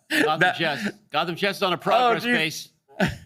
Yeah, We're bouncing all over the world. There was a progress base there, which is where people just like line up all the buildings to like track their upgrades, not actually defend anything, and so they just stack everything into like nice convenient piles to just. Is there a burn through really need? What quickly. if you're like a no loads refused base that lets anyone take you? Is that fine? Do you have to set it up to Is that defend? like basically You don't necessarily sandbagging? have to. You can just give away the loot if you just. I just play wanna give away the semi-actively, loot. Then you can get 3-starred every single time, and you'll just accumulate loot a little But bit what's less the slow. purpose of that? Is that sandbagging? You're trying to lose. Like people who do that in chess, we call them sandbagging. Just because maybe they just don't. They're not like stockpiling a lot of loot there. It's like they don't really. If some people will specifically do that to try to give up the 3 stars so that they end up lowering themselves in trophy over time, Sandbagging. and so that they can just play at a lower rating. And sometimes there's better loot Literally and the lower ratings. So definition of they're- sandbagging. Yeah, Yeah. it exists in everything. We call that cheating in chess. There's other types of cheating. You may have followed some scandals this year, but that is a type of cheating. Mm-hmm. You can't do that. You know what else is a cheat code? Having Robert Hess in your ears. His magical true. voice. And This is going to be another easy one right Miss you, here. Robert. Danny, is it cheating if I'm playing chess and then on like a different computer, I'm like putting in the moves just to see like what the rating would be? That's Cool. I don't do it. I'm just wondering. yeah. All right, Virtual is maybe the best mid gamer because he does chess and this. How's he looking, Eric? Translate. Well, the play is terrible. Okay. But he also got a lucky draw again and got a lower base there. So he should be okay here. It He should be sounds able like to, you're impressed by no one, but specifically unimpressed by Sir Tag and Amon Hamilton, who maybe we should go back How to. could you say that's terrible? I'm seeing pink and blue dragons destroy No, a town hall. This looks amazing to me. there were definitely some little play errors here, but that base. So the way the Electro Dragons work is when they strike a target, they shoot a chain lightning. So if the targets that they're hitting are close to other targets, it'll chain through them and hit lots of buildings at the So same you time. should use them early. And you're not So- even thinking about how he's funneling. I'm sorry, Danny is so slow on this stuff. Yeah, they didn't need to funnel on a lot of these here because these bases ended up being so low level. They got lucky with it, as long as they actually brought an army. That is, so like that's a good start. But these bases are relatively low, so they're not really having too much of a struggle. Now this one's kind of weird. I said you can only go 2 down, but somehow they ended up going 3 down, and they're attacking a Town Hall 11. So yeah, this is going to be a 3-star like effortlessly. How do your eyeballs see the town hall level so fast? Yeah. Because there's the main building that was in the middle of the space here. It was a big white building, and that's the town hall itself there. So you can You just see know the what it looks art for like. the town hall. You just have eyes like that. Yeah. Well, you watch it every day like me, and you just kind of learn it. You know, Fair. It'd be really embarrassing if I didn't know that. You know, Kind of how Ludwig you is. are- It's like literally do it Ludwig for is a with career. chess. So it seems to me, unless we can take a look over at Amon and Sir Tag, that everybody that we've seen at least has been crushing 3 stars no problem. And everyone's supposed to go a total of 2 time, which means, Besides Amon. yes, that almost assuredly Mm-hmm. Team Team Barbarian. Barbarian should lose. Damn it. Yeah, Like, there's a lot of we're resource only coming in. seeing 3 stars. True. And we have the results screen here. It's not updated yet, but this is the result. This is what it'll look like when it is updated. So I'm seeing the trophy levels that they're playing at right now. They're playing. I see that account that was just on screen. It was at like 1,900 trophies, which is really, really low.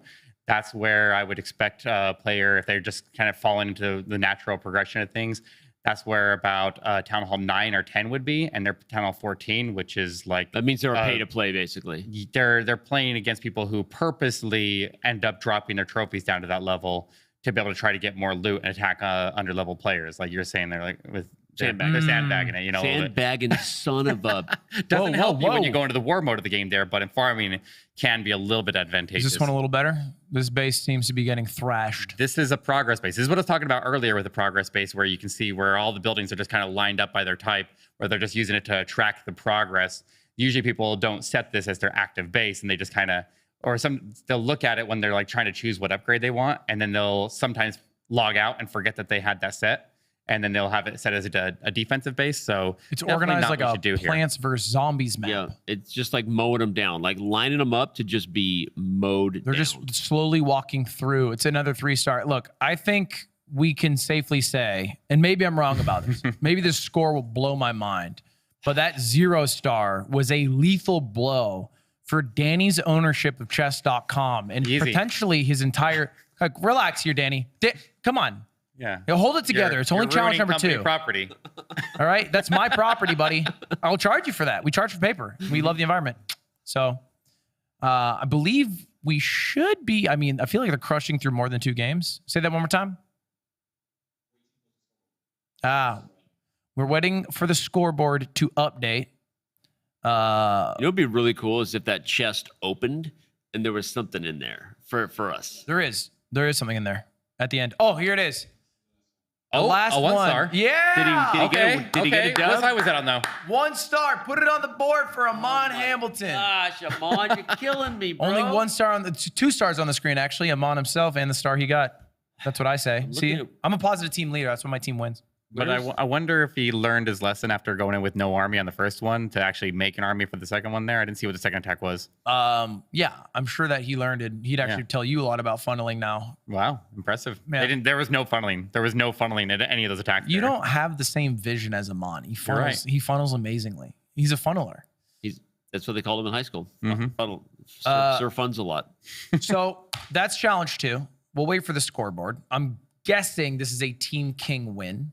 If that is the case, that means they get 4 additional minutes as it stands now for the final challenge, which is going to be the Clash of Clans Raid Challenge, which should be very similar to what we just watched. It should. The but raid they're gonna be challenge- going rapid fire with it. Yes. The only more time difference is better. being it's not about just winning in the 3-minute time period. It's about doing as many different runs as you can. So there's advantage to playing well because you'll get in and out faster. All right, but okay, I've been doing the math here, and my team still has a chance. All right, if we win Clash Royale next, I will take my team up against your team in Puzzle Rush and Spell Chess. No. Yes.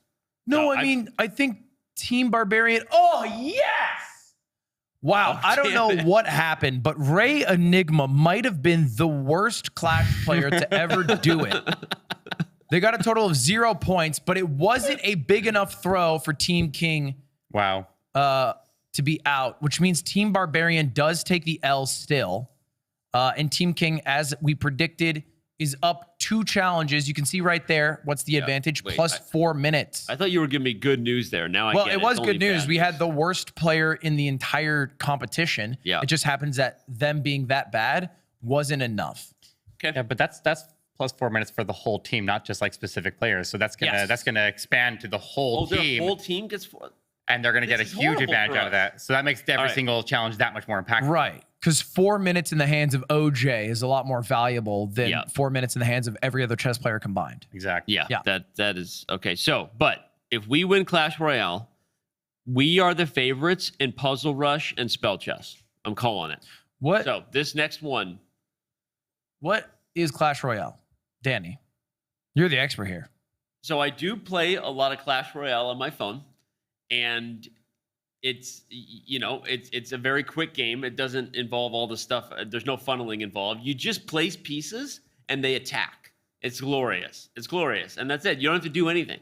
Clash Yeah. Royale is easy. But you do have, as you play, you burn elixir, which is slowly regenerating resources. So if you start to just throw everything down and you start to get an elixir deficit, is what you call it, where you have one player who's managing the elixir a lot better than the other, then you can definitely slip ahead. So it's very, very, very skill-based. But as opposed to the Clash of Clans, where they're just attacking a random person on their version of ladder, which is kind of it's not competitive, the ladder or the attacks here are going to be a lot more close, I think, because you're actively playing against a defending player who's going to be at the same level as you are. Okay, so you're playing against the person who's the same level you are. Each duo will play 3 games against a duo from another team. So this is a PvP. Mm-hmm. They don't get to find some They're playing each other. They're playing Yes. against each other. That makes me They happy. don't got to find someone who's 3 ranks lower and click a bunch of buttons and all of a sudden Levy looks good. Matches will be played in a 2v2 double elixir draft mode. which kind of sounds like a good Friday night, but doesn't make a lot of sense. What is a 2v2 double elixir draft? That's what you're saying? I got this. Oh, you got it. Elixir doubles in this mode. So normally there's a certain amount of time to go from 0 to 10 elixir. It's double, so it's faster. It's a faster game. And draft mode is designed to level the playing field a little bit because pros at this level, they've got all their cards that they're really good at. So draft mode means that it's a little more random. Like they have to draft the cards that are available to them. So they may not be playing with cards that are their like specialty cards. Eric, how did I do?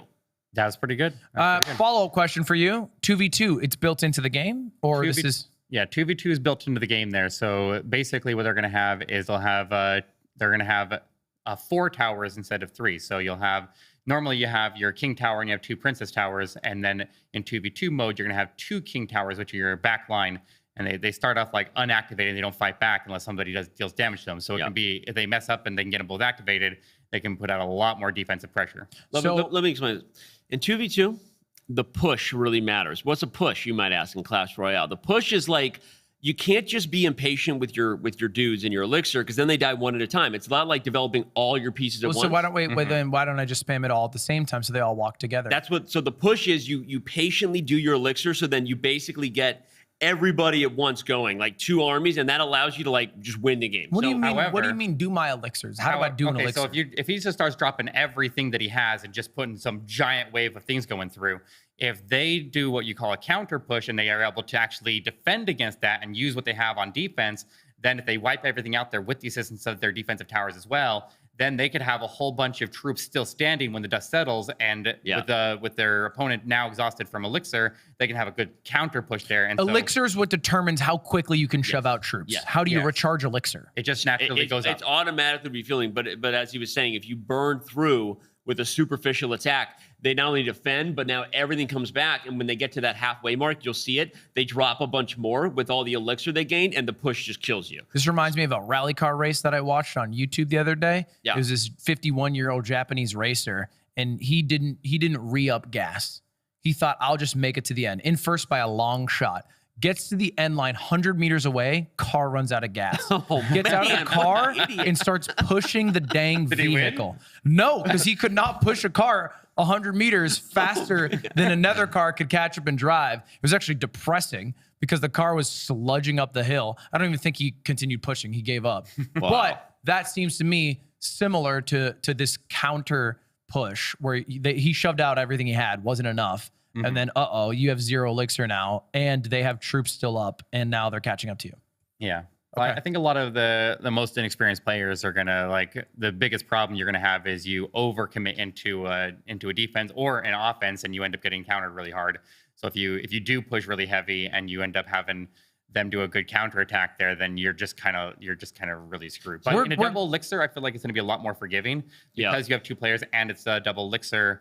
Then you're going to be able to regenerate your resources fast enough. Are you regenerating it separately, or is it you pull from the same elixir? No, you generate it separately. And it's actually funny because when I first got into Clash Royale, it was because my kids were playing, my 2 boys, and they're older now, but they still play some. But that's all we did was 2v2. And I feel like the bad 2v2 players basically play like too many one-on-one games. The good 2v2 players really coordinate it well, and everything comes at you at once. So it'll be interesting to see whether people are communicating. Like, you have to talk to your teammate and be like, hey, like, save your elixir, like, let them, you have to do all that stuff. Well, just like in chess, chess obviously only has a couple of different pieces, and you got to figure out what they do. But in Clash Royale, you have a lot more options of different cards, and so knowing what they all do and the experience of knowing what every single card does is going to definitely give you a big advantage. But even if the players are coming in with a little bit of unfamiliarity, especially when they're playing a draft where they don't know exactly what they're going to end up with, then the teams that have somebody who can coach them at the same time is going to definitely help out a lot, I think. Okay, I have a question. Because we are doing Clash here, each duo is going to be able to play each duo. I believe it's a round robin. Oh. Is that correct? Each duo plays 3 games against a duo from the other team? Yes. So I believe it's a round robin. Well, you're right. Yeah. It's not a full round robin, is it? Because if a team on Team Barbarian was to play every team from Team King, you would play 4. True. So they're playing against the same team 3 times. So they basically are playing a best of 3. Okay, there we go. Okay. Oh, Yes, not okay. So it's never a best of 3, and then because you count up all the team wins. Yeah, because okay, they'll all together. Sure, understood. Copy. And this is not stars. This is just win or lose. That's it. Eric, by the way, I It's just want you to know I yeah. did let that flex you had pass where you said in chess there's only a couple pieces and in Clash Royale there's dozens of cards. I heard what you said. I chose not to respond. I'm just letting you know I let that go. There's, I mean, to be fair, 2 rows that are just one piece. That was kind of unoriginal. Yeah. They could have half done the a little pieces are more there. duplicates after that, you know. Like literally half the pieces are dupes. This is You the open a oldest pack of strategy cards, game of all time. Open a It has pack of cards. survived Open a chess. pack of cards. Half of them are dupes. You would be sad. Chess But will it's- be here when every other game is gone. I'm not doing this right now. Its beauty is in its simplicity, though, where it Thank can you. be so simple and so complex at the same time. But He's a poet and he knows it. I know. I'm pretty impressive. Well, let's take a look here. It seems like they're just making sure that their stuff's already. How does the draft work? It's like a set pool that both teams are choosing from, and is it snake draft? Is that it? Not a snake, but you get given a certain list of random cards. Team 1 chooses, then Team 2 gets to choose. And so you see the cards come off the board as they choose them in real time. We're seeing this right now, actually, Ooh, on the here we screen go. here. Yeah. Is this the draft format? Or have Looks they like already game's drafted? underway. Okay, game is happening. Yep. Oh, Anna Cramling and Ash versus this is so much Virtual fun. and OJ. You said OJ is pretty dang good. OJ and Ash are both Clash Royale YouTubers. And So we're like seeing- they both have they've both been playing since the game came out. So like you're looking at very seasoned players here, and so they can definitely coach their team. We're seeing some attack on the left tower there. It looks like you just put in a miner underground. They're just trying, like, sometimes they just kind of will test the waters at the very start. They're just kind of throw something down so they don't waste elixir while they're waiting for the other team to respawn. But it's gonna end up being very, very fast paced with a lot of different troops coming down at the same time as they start off. You don't want to have 10 elixir, right? That's a failure because then it's not recharging. Not necessarily. Sometimes if your opponent, you want to play and see what your opponent does first. If you're both sitting at 10 elixir waiting for the other team to make a move, then you may be able to take advantage of that. Yeah. Okay. There's actually a stat for it. They can show you afterwards how much elixir you wasted, which is how much you sat at 10 and weren't using it.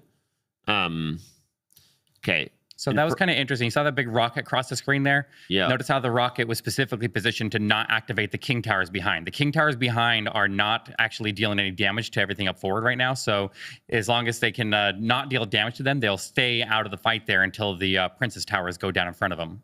But Team Ash is killing it. If you look at the right corner tower, it's only got 337 strength left, and it's because of that cannonball cannon they have that's just like you plant it and it just kills the tower unless you deal with it. No, where'd you see the HP? Are you seeing that? The HP is on the tower itself there. So you're looking bro, at... your you eyes got- are crazy. It's Dan. 337 life on that right Yeah. side tower right now, and most of the other towers are mostly full except for that top left one. And so now the black just had to play it, or not black, red just had to play it in a defensive position. That little cannonball thing got destroyed.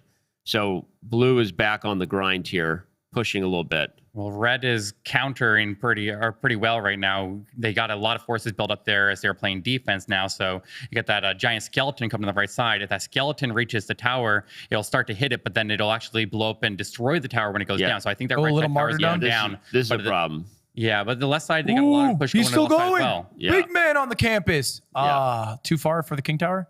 This is Well, he got the tower down on the right side, but that left side actually defended. They were throwing like balloons down on defense, which was a really, really bad move. But They don't actually attack anything. They just go to the tower. this is it right here. Will the rocket have enough? There's 740 something Yeah, okay. left there. Not enough No, to kill it. okay. Watch the timer here, because if the timer runs out there and one person has a tower down and the other team doesn't, then the team that has all their towers standing winning. So he's got to hold for 13 seconds. Okay, they're going to overtime now. So they're definitely holding strong here. How does And OT now, work? Now the timer is going to restart, and they're going to have they're going to have a tower down on both sides here. So now as we go into overtime, the next tower to go down is going to decide the match. Ooh, there. Red's It'll in a end great right at that spot. moment. Red's got 2,400 in the top right. Blue's got, I think that's like 1,600 in the lower left if the monitor that's far away is not deceiving my eyes. Yeah. And that's HP that's tallying. Yeah. Well, so what I'm seeing right now is all the king towers are activated, so we're actually doing a lot more defensive damage right now. But so you can just see that Anna just doesn't know. She was sitting at 10 there. She didn't. I mean, so her cards I almost am going to get up and show you, Lud, because this is going to be great. I'm just going to everyone just. You get your country tushy up there. Your teammate is choosing here.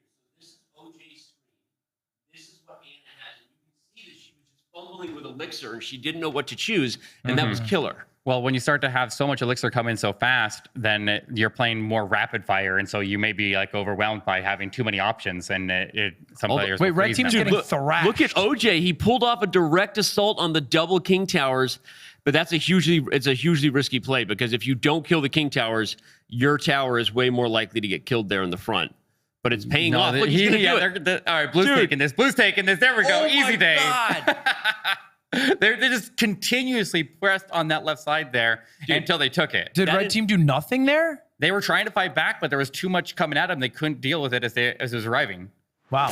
Okay. That Inferno Dragon won it for OJ and blue there. It got out of control. So Inferno Dragon deals a straight laser of heat versus a fireball. And as it goes, the damage like multiplies on itself. So the Inferno Dragon got out of control and killed the King Towers. Yeah, if you let that lock onto a tower and give it time to build up there, Infernos are very, very dangerous for just destroying buildings if they get any time to work. Because Eric, do you consider me dangerous? No. you wore pink Crocs today to the studio. Dude, They're purple. they were so Purple's a color of danger. Ludwig comes in wearing pink Crocs, and it's They're hard to take a man seriously when he's strolling. Lilac. It's a lilac purple, and they're threatening.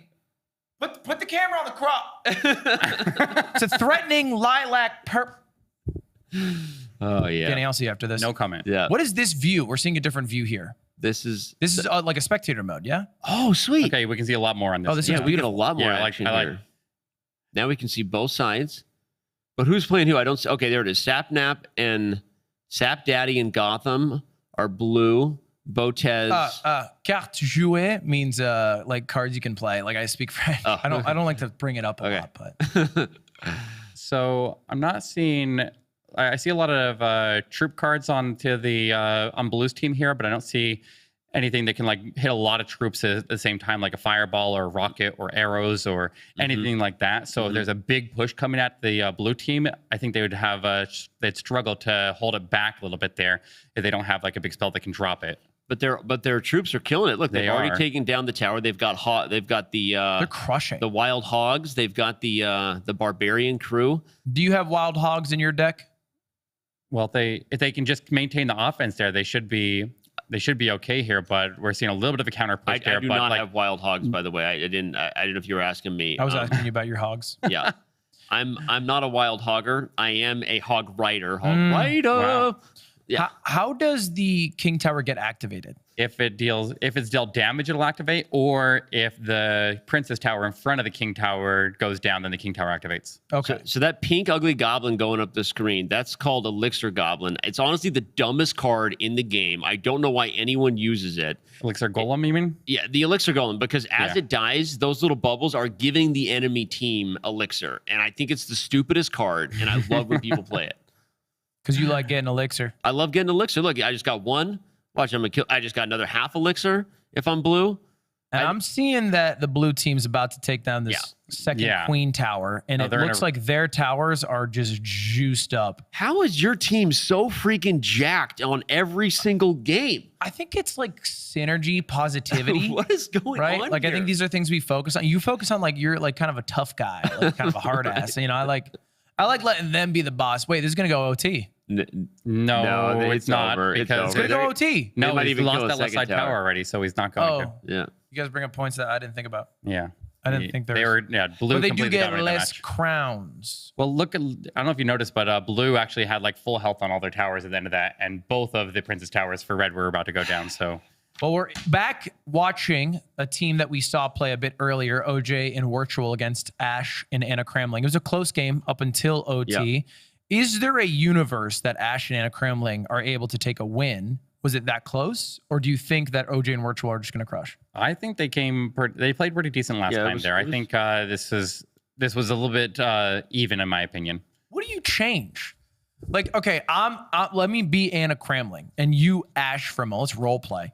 Look at this big group on the left side here. I think he actually might get the King Tower. This might be over very quick. Look at all the damage going in. He's going to take it. There's nothing on defense going out here. That was crushed. Of a push. That is the definition of a push. That's how OJ won the first But what game. was Anna supposed to do? That was so much worse. Like, what is she supposed to change? Well, in the position, like I was saying in the last game there, although they ended up having arrows in the last one that was hidden. But in a situation where you have a massive push like that, dropping troops just feeds into the push that's already going because you don't have enough defensive power. But if you could drop like a fireball or something, I was just going to say, arrows, you called it. So they lack spell. The troop cards are like the ones that move up, but a spell is a big damage in one spot: fireball, rocket, or arrows. And you called it. They lack spell cards. So when a push is getting out of control and you can't do multiple damage, that's the kind of stuff that happens.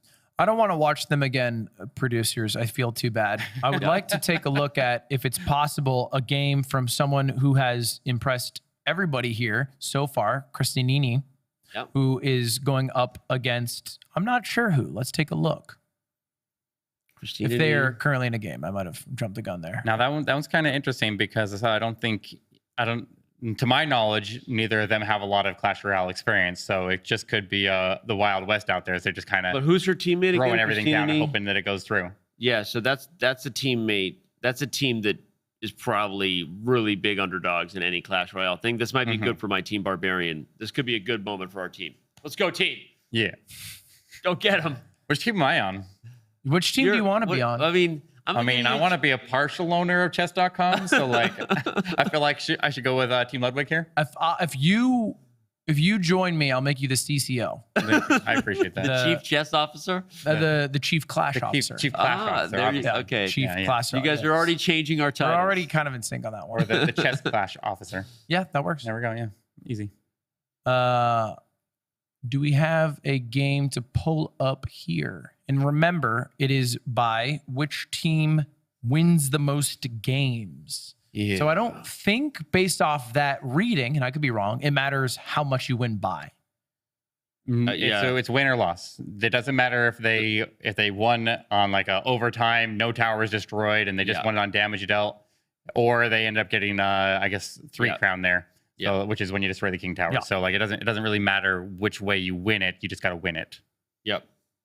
It also doesn't matter if you take best of 3 to win it. As long as you win the match, I think you get the points. Yeah. It doesn't, even if you only win 1 of 3 and it's the 3rd game, that still helps. We can see all of our players chatting away in their little group on. Okay, we got a match right here we can take a look at. Adorable. I see it's the good folks. We're waiting for one to pull up. Either way, this format seems like you would have the quickest turnaround in figuring out what to do if you're just being guided by someone. Or is it too much brain power for your better teammate to tell you like, hey, start spamming troops? I think if the more experienced player is guiding them, they can at least tell them like hold, or just try to defend that. Like they'll just give like small commands, and then they could tell them when you're going for a big push and like which side to push hard on. No, I mean, I think we saw OJ do that right there. Yeah. All right. We got a match here. Apparently we've got Levy, but I think OJ was literally just guiding them to a victory. Let the good people see what Levy's doing right now. This is Levy's 1P view. This is not observer mode, and he's got Electro Dragon over there on the right. That's not going to hold back everybody. That's adorable. Well, there's a strong push going on the right side, and right now Blue has no elixir, so there's not really a lot of they can do. Nope, they were able to defend it. All right. Well, so they held back, and they got arrows. They're able to wipe out everything on the right side, and now they're pushing on both sides right now, which is kind of interesting. Attacking both sides at the same time can be a little bit challenging, but it forces the defender to defend on both sides at the same time, so it's not always a bad idea. Yeah.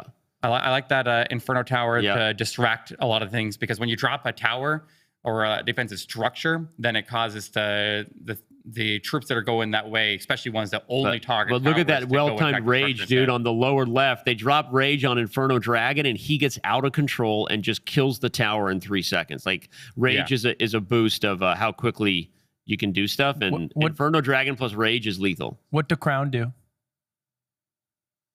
You picked up a crown. Well, red picked up the crown right now. Yeah. That's they That means destroyed the they left side killed the tower tower. there on that push with the Inferno Dragon. Yep. Is a big deal. Did he get it? Did he actually have a rage spell there? He did. No, he dropped rage, and that's why it went so fast. Okay, I wasn't sure if he had a troop that dropped the rage instead. But Oh, you mean like a lumberjack? I didn't see that. Yeah. But it was. Okay, but blue is getting it together here. It's a bit of a tight game. Yeah, Hog Rider making it all, but this is. I think Eric called it well that they're splitting their attacks, and that's a problem. Someone with less experience is wasting Hog Rider on the left while you've got a big push on the right. But that might be okay because the Hog Rider is a good solo as long as nothing goes in to defend it, so it can get all the damage there. But they're splitting the damage on the towers right now, and they're running out of time right now. So they got 20 seconds to destroy a tower on that red side, Here or goes they're going to Mini lose Pekka. right now. Is he going to make it? Nah, there's One hit, and the tower's gone. One hit, and it's overtime. Okay, One more hit. take it. Oh, One he more did shot. good. Oh, he got the defense. 9 He's going to seconds. hold. Oh, wait, can he cycle through his deck here and get He's another? got to cycle fast. He doesn't have a spell to Does he hit have it. an It's arrow? over. Can arrows take it It's right over. now? Red No, wins. he's not. Okay, blue's going down. They couldn't get the push fast enough to get through. That was awesome, actually. That was nerve-wracking. Bit of Levy a Rosman tough doesn't know what he's L doing. to take from Levy Rosman. And we're switching over directly to a spectator mode game here. And I believe this is Sir Tag and Chess Bra against Zokus and Array Enigma. Yep. Here goes the elixir, and So you'll see that initially, until they actually play the card there, you see everything is covered in the question marks there. So until they actually start playing things, you don't know what they have. So sometimes people will hold like a win condition card or something they can hit really, really hard and try to surprise them if they don't know what is actually coming at them and they're not ready to counter it with whatever they have. So there goes Hog Rider. So that big guy on the left is Pekka. He didn't make it across the 50-yard line, but if he does as part of a push, Red will have a huge advantage. But look at that.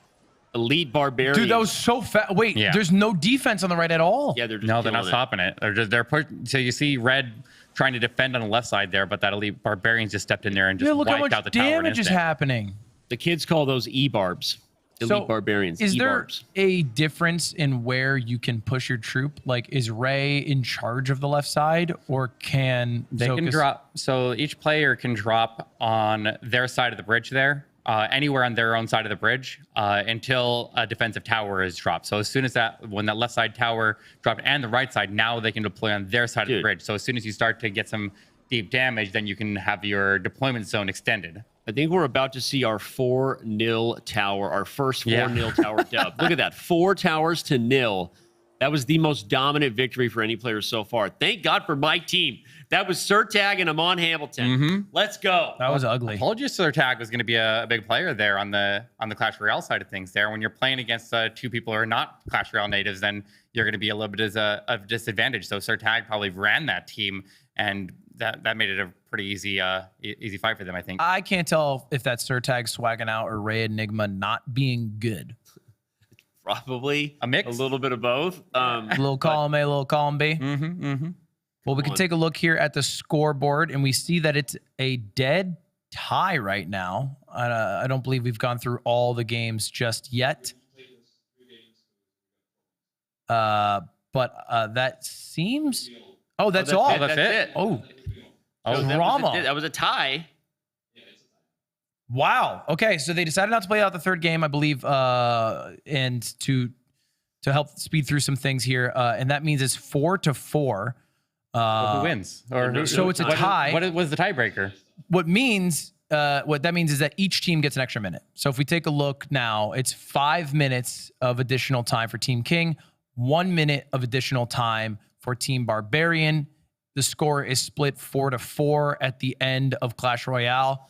Wow, sweaty one. I feel a little robbed by the French voice of God here. I mean, this is like if God was French. I feel like my team was just getting some momentum, and you rip Clash Royale away from us. I don't even know what you're saying right now. You know what? The French do no wrong. Okay, that's just it. All they have done is eat cheese, take 2-hour lunch break, That sounds real good. and walk 10,000 steps. I did that. Sure, They I did drink a that lot of over the last few alcohol. days here. I'm pretty sure I walked at least 10,000 steps the last couple days here being in Paris, and I probably got some sunburn to show it. Yeah. So yeah, like Look, dang good with that tan on. A little Yeah. vitamin D in you. Never hurt nobody. What it means is that Team Barbarian does not make a comeback, but it also means that there's still a chance because we didn't get another lead there, and we are only halfway through our challenges. Yep, We've just reached the halfway mark. We have 3 challenges left. 2 of them are chess challenges, and one of them is another clash challenge. The chess challenge coming up next is Puzzle Rush, which is something I like doing. Not the actual Puzzle Rush. I just like doing puzzles. This is where Amon Hamilton has to shine. He's the strongest player in the field. If Amon doesn't put up the best Puzzle Rush score, it's over for Team Barbarian. And I'm gonna give another shout out to Blitzstream. Kevin Bourdie also really needs to deliver here for Team Barbarian. All right, this is my wheelhouse because I love puzzles because all you do is instantly capture with the queen and hope that it works in some sacrificing move. I heard that. I saw it on Twitter. That's what you do on every It was puzzle. a great meme. It was a great meme from your social media guy. Well, Shout soon out to to be our my social social media guy. Yeah. So, Soon shout to out be our- yours. Shout out to our social media team. You're doing great. You're killing it. Now, I don't know specifically how Puzzle Rush works. Is this just complete as many puzzles if you fail when you're done? Yeah. So there's a timer that ticks down. So you're not just trying to solve puzzles with queen sacrifices, as Led says, but you have to solve the most puzzles possible before I think it's 3-minute Puzzle Rush we're doing. Which means you have 3 minutes to solve as many puzzles as possible. Yes. And then there's 15 minutes to get the best score.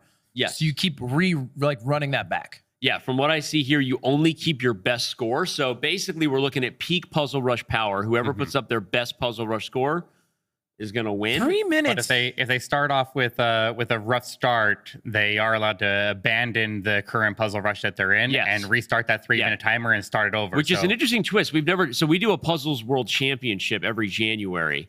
And this is an interesting format because this is like a timer within the timer. It's like a game clock in the NFL and then a snap clock, right? So you've got 3 minutes to solve as many puzzles as you can. But if you're not happy with your flow, just get out of that one and start a new one. And why is that a good strategy? Because the way Puzzle Rush works is it starts with easier puzzles and gets harder.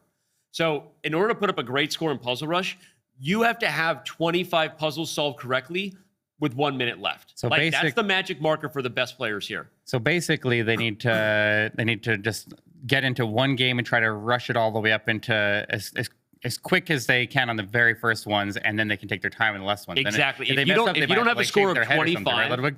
if you don't have a score of 25 with a minute left, it's not a good rush for a title player. Arguably even 30. Like you have to have that many puzzles solved. Okay, I feel like there's almost no point, as you can see the screens behind me, in looking at the Clash players because they are going to drop scores of like 5, within 3 minutes. I feel like if I was really rushing, might get a score of like 10 if I'm pushing it. The title players have an opportunity to drop 10x what their counterparts will do. Yes. So maybe let's start by looking at Amon Hamilton in the Puzzle Rush. We are looking for the highest score, and we are adding up the highest score everyone gets together. Yeah. So it'll be all 8 people for Team King, all 8 people for Team Barbarian. Whatever their highest score is, whatever their peak is, add it together. Whichever teams is higher wins. So let's pull it up right now because I believe that let's go if we can to Amon Hamilton. I can't imagine a world. Here we've got OJ. You can already see he has 9 is his best today. Back rank. Okay, back rank, mate. Yup. Okay, that's good. Take. But you got to go fast. You gotta, Come on. Boom, boom, boom. I can't think. All right, give me Amon Hamilton. Give me Amon. This is too slow for me. As soon as we can, we'll get Refs. Amon Hamilton. When I see these on Twitter, I spend like 15 minutes each puzzle. So, but to be fair, even though what Lud said is true, the title players are going to win this because all 8 scores count. In the end, it's going to come down to your best scores, right? So in a way, it's almost like your worst puzzle rusher is going up against the other puzzle rusher. If you make a wrong move there, does it tell you that you took the wrong move? Yeah, and it only gives let you you an take X. the correct one? It gives you an X. And you're also done. It's GG, right? You get 3 X's and you're out. 3 strikes and you're so out. you should just be taking some gambles then. Yeah, here he's taking way too long. There you go. Yeah. He's got 7. And this is OJ, who's not a chess player. Maybe he is. Doing pretty dang well. Doing pretty good. Look at your whole board, man. Your whole board. There's a rook that can checkmate the black king Pawn if you take captures. the pawn. Yeah. Well, where's the timer for the individual chess rusher? Like that's his overall timer Might for be the. Yeah, we don't see it on his behind the capture. camera. My guess is we'll see it on someone else's. I think because, everyone we're following is doing their own streams, so he just doesn't really have it cropped right. He is not seeing this pawn captures. He thinks it's something with the knight. Yeah, he doesn't see it. This might be our first. Oh, Okay. gets there. Maybe are we staggering this? Is that why we don't get a Mon or Levy or because if we're staggering, then that's great. I guess we're gonna give No everyone shot. some We're time. staggering. It doesn't make sense. There you go. That's a great There you move. go. Let's go. It's a killer score. We would see love a a Mon Mon Hamilton. Hamilton. Are these Please. always one Voice move of French until God. check? Are these always one No, move until no, check? no, no. Here we go. Or are So they look, multiple? We're already on 20. So this is a great rush right now. This guy is on pace with 90 seconds left. He's going to be above 30. This is a potential 45 score, and you're not going to see a lot of 45 plus scores in 3-minute puzzle rush. So and you can see these are multiple moves, Wow. right? This is no longer like one move. I mean, he's doing the moves incredibly fast, too fast to even maybe understand some of the decisions. Oh, they're progressively getting more and more difficult. Okay, Yeah. I see. Yeah. But So this is wild. For context, I am not the best puzzle rusher in history, but my best 3-minute That was puzzle so rush, gracious. I think, is 42 of all time. Like, we saw red X. And some of them he's thinking, others, it feels like pattern recognition. Yeah. Mhm. Because there's a lot of similar puzzles. Yeah, he just needs to take the bishop. Just knight. Oh, man, this is so tough. Yeah, okay, he does see it. It was knight takes bishop, but he spent too long on it. He slowed down a lot. Yeah, so this is what happens. That's why I said the magic number is he was on a great pace before that miss. He had more than 30 solved with 90 seconds left. He was on a great pace. He's still going to put up a plus 40 score. I want him to beat your best score ever. Ooh, 2 X's. Okay. Okay, this is what sucks is once you get 2 X's, now you're going slow because Are you? He just got 2 in a row. He did just get 2 in a row, but in theory, you're worried about getting that third X, right? So he's at 41, and any move wrong, it's over. There it is. So basically, Ties Danny's best ever Yeah. on his first attempt. He'll have many more attempts to do it. Let's He will beat my. switch over to take a look at Virtual. I'm curious how Virtual is doing right now. Yeah, that's a good call out because Virtual might be one of those swing players, right? Right. Because if he puts up some good puzzle rush, that could be the difference in his team winning. And so many of the early ones are just back rank. Yeah. That was all I read. One of the first chess books I ever read was the Bobby Fischer one. Yeah. Bobby and Fischer it's teaches chess. all back ranks. Yeah. Or at least that's what it felt like.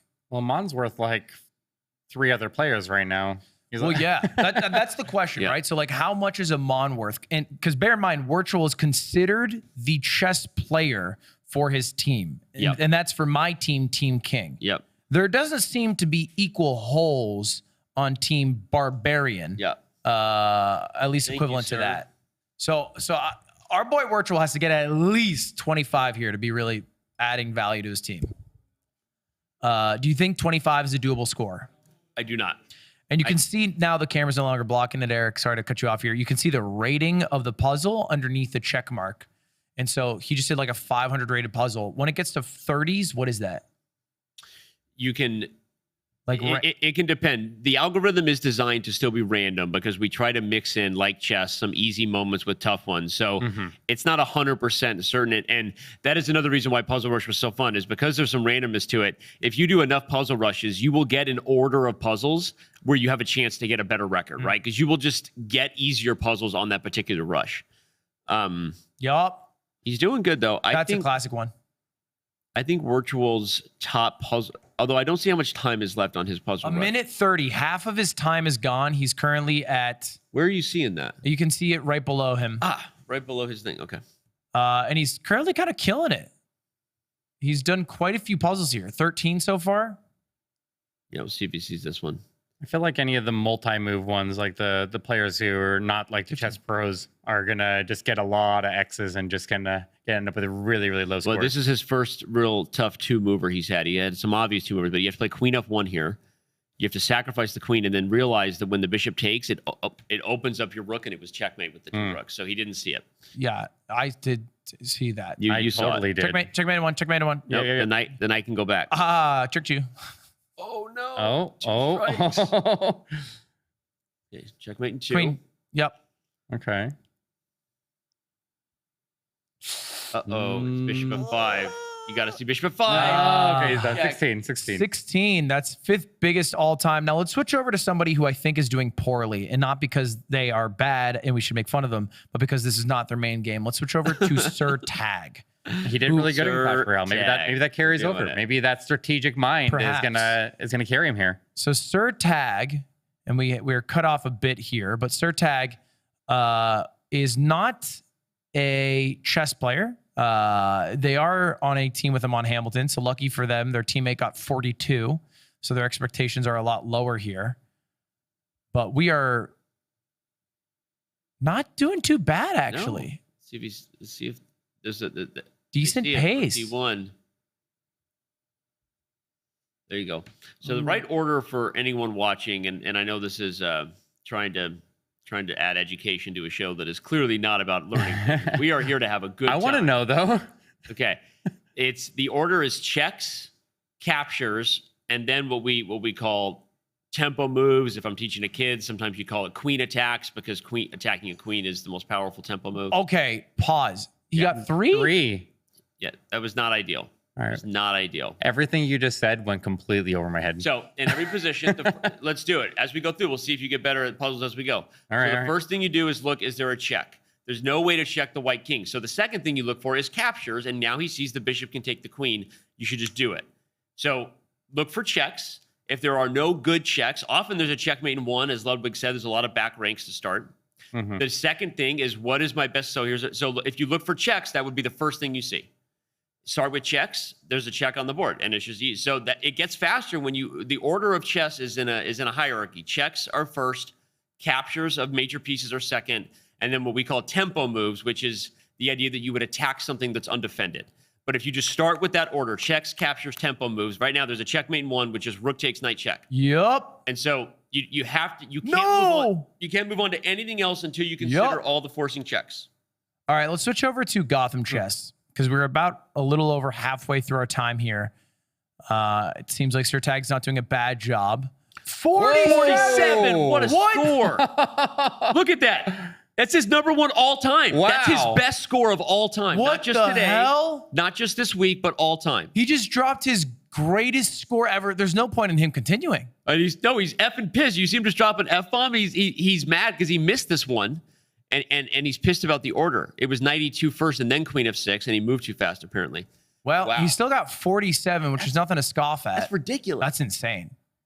I would love to see the rating of the puzzles. His camera's blocking it. Impressive performance. Let's switch over to maybe Anna Cramling and see how Anna is doing. She's at 32, which is good. Good pace. But 47 is like Rook b2. huge. There you go. Yeah, but if you got at least that offsets the one from Amon, and so at least that's going to balance it out a little bit there. And so Rook e1. Rook e1. Rook e1. Okay. Danny is feeling, he loves this section. I love this section. Because you're just feeling good about yourself. It's fun. And it's easy to be armchair quarterback when you don't have the pressure on you. It's had to be knight f4. Yeah, it was the night captures. I saw that with my eyes. good job. Yeah, we got to check here. Check with the queen. You're going to check on h7. King moves over one. Then you're going to check on... Our timer's almost out, super so you better tough make one. a decision fast. Now it's queen h7. Okay, Well, he's done. Okay, He's done. 35 is not bad. So let's switch over to keep rolling it. Maybe Alexandra Botez. How's Alexandra doing? The Botez sisters do a lot of Puzzle Rush on their streams before they get playing. So Alexandra and Andrea are both, I'll just say, as far as ranking their chess skills and where they stack as far as peak Puzzle Rush, they're both better Puzzle Rushers comparatively for their rating. Like, they're good at Puzzle Rushing. They do it a lot. Did you just insult her while complimenting her? No, I didn't. What I'm saying is, here's the deal. Is she as good as Amon Hamilton at chess? No. No, but she scores Puzzle Rushes in ranges that are closer to him than like you would think she should based on how strong he is. Hmm. Because he's a top grandmaster. He should get a better score. Can I chime in for a moment here? Yeah. She just failed within 14. That was just gamesmanship. She knew Sure. it was a bad rush. She resigned okay. it. Okay. That's fair. That's smart. She knows she's capable of a big score. So she's Well, if she already got a better score earlier and she knows she has to beat Yeah. that to have a chance to Ah. improve it, then there's no point to continue a bad game. Right. yeah, she's on a roll. Good What's battery. going on? It froze. A little delay. It happens. Now, do they finish the current game that they're in if the timer expires? Probably, right? But she's crushing it. I'm telling you, she rushes a lot. That's what I'm saying. All right. Well, let's see here if she's able to crack her score. I will give her one more chance before swapping POVs. Come on, Alexandra. Okay. Nice. Yup. Yep. I mean, this is seeming to be a good one. Queen H7. Yeah. Just got a really fast Nice. pace. Yeah. Yup. That was it? That was the whole puzzle? Yeah. So the reason the algorithm does that, sometimes there are some puzzles that are better than others, but the reason is we don't let the puzzle continue once there are multiple ways to win. Ah. So because at that point it's unfair to the rusher. Is it supposed to be the only winning move? It has to be the only winning move or the puzzle's over. So once there's multiple wins, wow, what is going on? Yeah. Once there's multiple wins, then the puzzle's over. You've She's on already a solved it. hell of a run right here. Yeah, she's doing great. You can see how much Yeah. more complex these puzzles are getting. But she's got the potential for a 30 with about 90 seconds left. This is like she was keeping pace with them on. That's what I was saying. That'd be very impressive. This feels like my old days on my old Windows 95 computer Just when take I it, was take like the night. There you playing Minesweeper and I'm just like click, click, click, click everywhere at the Yeah. same time. And I'm like my hands are moving faster than my 23, brain yeah. processes it. This is moving very fast. She's doing great. Oh, So now the problem is, she okay. didn't even see she was eject there. That was funny. Knight H3 takes bishop. Okay. I like that Wow, that that was a doesn't give tough a puzzle, and she killed it. Oh, his bishop takes a knight d5 after that. it's like an 80 move puzzle. Some of these puzzles are too Yeah, dang long. now Check they're out the getting bishop. harder. Oh, right. It's actually this is the wrong bishop. We're playing for white. Fuck. Oh, she made it herself. It was king g2. Oh man, She might not get 30 here. Fork. she still got a minute.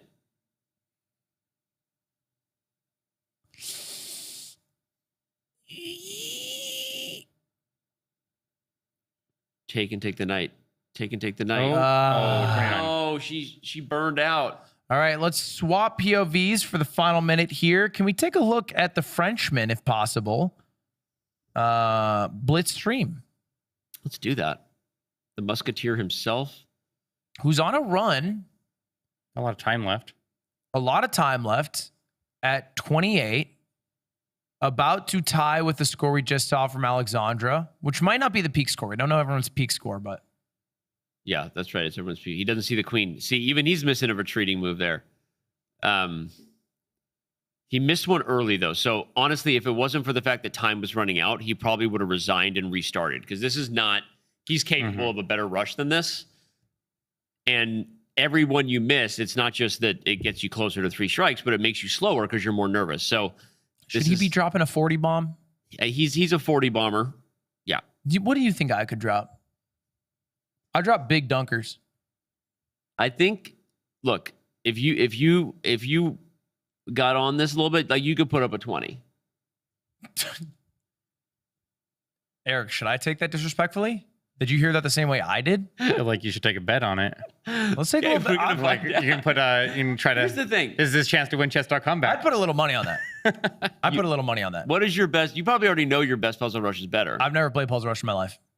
Whatever. I'm gonna look up your account right now. I've never played Puzzle. You can look. I've never played Puzzle Rush in my life. I think within an hour, I would bust out a 20. Okay. 40 wraps it up. Not a bad score. And I believe our time is up. So now we're just going to spend a little moment tallying up everyone's highest score. You had a lot of big scores onto Team Barbarian there. Like Yes. we didn't get to see a lot of Team King that one, and I feel like we saw a lot of big scores there from. I imagine like this my has to team be a might win. have taken This it, but has to be a win. Levy screwed up my team because he probably put up the best of all with 47 What? Okay, I see. Because of his support for Team because King. of that number one all time. I think this has to be a win for Team Barbarian because we're looking at like the pros, the chess gods here, and they were all able to put up a low 40s or a high 30s. and that's for Team Barbarian. Amon Hamilton put up a 40. Anna put up a 30. Botez put up a 30. And then we just saw a 40 from Blitzstream. Team King, on the other hand, although Gotham Chess had 47, great score, Virtual capped out at like 15. Like that's just, maybe unless there was one that we didn't see. We're just 20 off. There's just 20 missing. Yeah. And because of that, no surprise at all. And I called it to a T, by the way. But count that number, 15 off. Team King loses to Team Barbarian. First of all, did I not say that if my team won Clash Royale, we still had a chance because we were going to win Puzzle Rush and Spell Chess, and now I'm even more pissed that you guys didn't let them finish Clash Royale because that was our chance because we're going to win Spell Chess, and this thing's going to overtime, baby.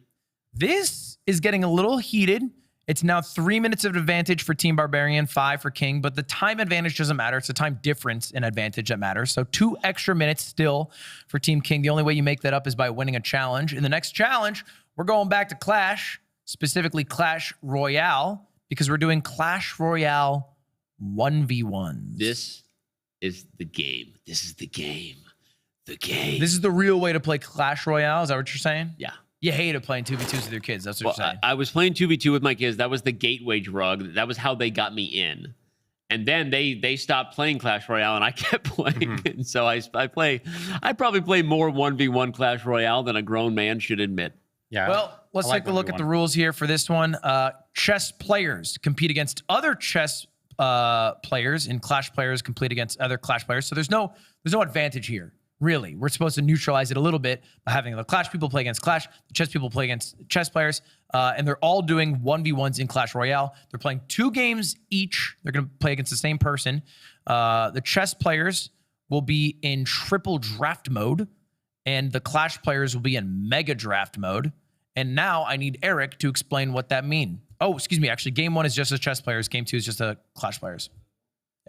Well, I'm not the Clash Royale expert here. I feel like Danny's more of an expert on that. I play, but I play very casually.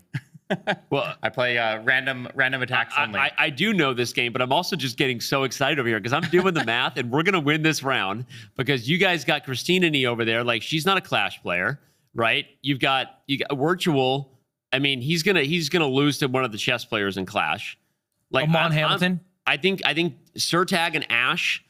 The only problem is you guys got OJ. OJ looks like he's objectively the best Clash rep. Okay, yeah, I'm sorry. But Surtag and OJ are going to play against each other. We can actually take a look at the matchups. Yeah. We can actually take a look at the matchups on this sheet here for our game 1. It's going to be the chess players playing triple draft. What is triple draft? So, actually, I've never played triple draft. Yeah, I don't know. I actually don't know. I've only played double draft. I don't know triple. So that's not a variant. For people watching at home, triple draft is a game mode.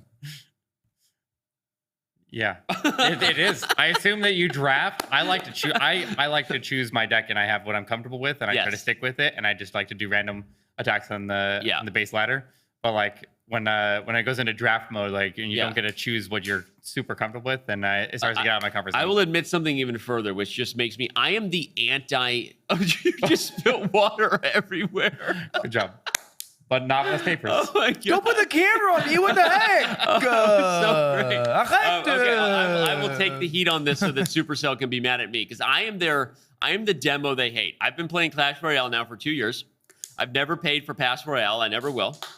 Okay. I also don't play in the clan wars, and I know that's like how we feel about people making friends and getting involved in clubs. Because when they do that, they're way more invested in the chess community. I never play the clan wars, and the reason I'm telling this story is not just so Supercell can be mad at me, but also because it's why I don't know triple draft and mega draft. Because a lot of these variants exist in the clan wars. I don't play the clan wars either. Because what happens with the clan wars is when the boats go at each other, you have to compete in a variant that you may not otherwise be playing in because it actually makes it a little more fun because now you're not just playing with the deck that you have stacked. Now, I'm saying this as a huge fan of the game, so don't be mad. I'm just not your target demo. I'm not a 12-year-old who's going to pay his way to be level 14. I don't give a flying you-know-what. I do it to pass time, and because I'm highly stressed. I've been in therapy for years. I need to pass my anxiety, and Clash Royale is therapy for me. Sure. That's my demo, all right? But I'm not going to upgrade, and it's why I don't know anything about these mega draft and triple draft modes. Well, we don't know about the draft mode, but we do know who's playing. I had to remove the label off my water. I'm not trying to support French water, okay? In fact, I'm against it as a whole. You didn't get it all. Don't drink French water. Clash Royale triple draft. our game 1 is going to feature Virtual versus Amon Hamilton. Do we want to make a prediction on that matchup? Virtual. I think Virtual crushes. Yeah, I think Virtual. Game 2 is Gotham Chess versus Alexandra. I'll go Botez. You're going to go Botez? I'll take Botez. That's fair. Game 3 is Maestro Luison versus Blitzstream. I'll take Blitzstream. Okay. And game 4, we have Ray Enigma versus Anna. And I would recommend taking Anna. Ray is the only person who dropped a 0 bomb. Yeah. Are you specifically choosing everybody that are on Team Barbarian so that you can? No, I said that I thought Virtual was the favorite against Amon. And I will say the one that I'm less confident about is I just had like a fleeting memory that maybe Luison actually plays Clash. I wonder if he and I bonded over that at one point because we chat on chess.com Slack. So I could be wrong about that. But otherwise, yeah, I think I look at Team Barbarian and I'm feeling pretty confident. And this game 1 could be a big advantage for your team because you predicted, well, I guess you predicted 2 and 2. You predicted 3 people winning from your team and only Virtual winning from my team. I did. And I think you're right about that, to be honest. But it looks like they're jumping into the game. Everyone's getting it booted up, rooted and booted. And this will be our penultimate challenge, our 5th challenge, with the only other challenge being the one I'm most excited about, Spell Chess. Yeah. And then we're going to get into the final showdown. First of all, this is kind of sweaty. If my team wins this one, it's GG. Yeah, that's right.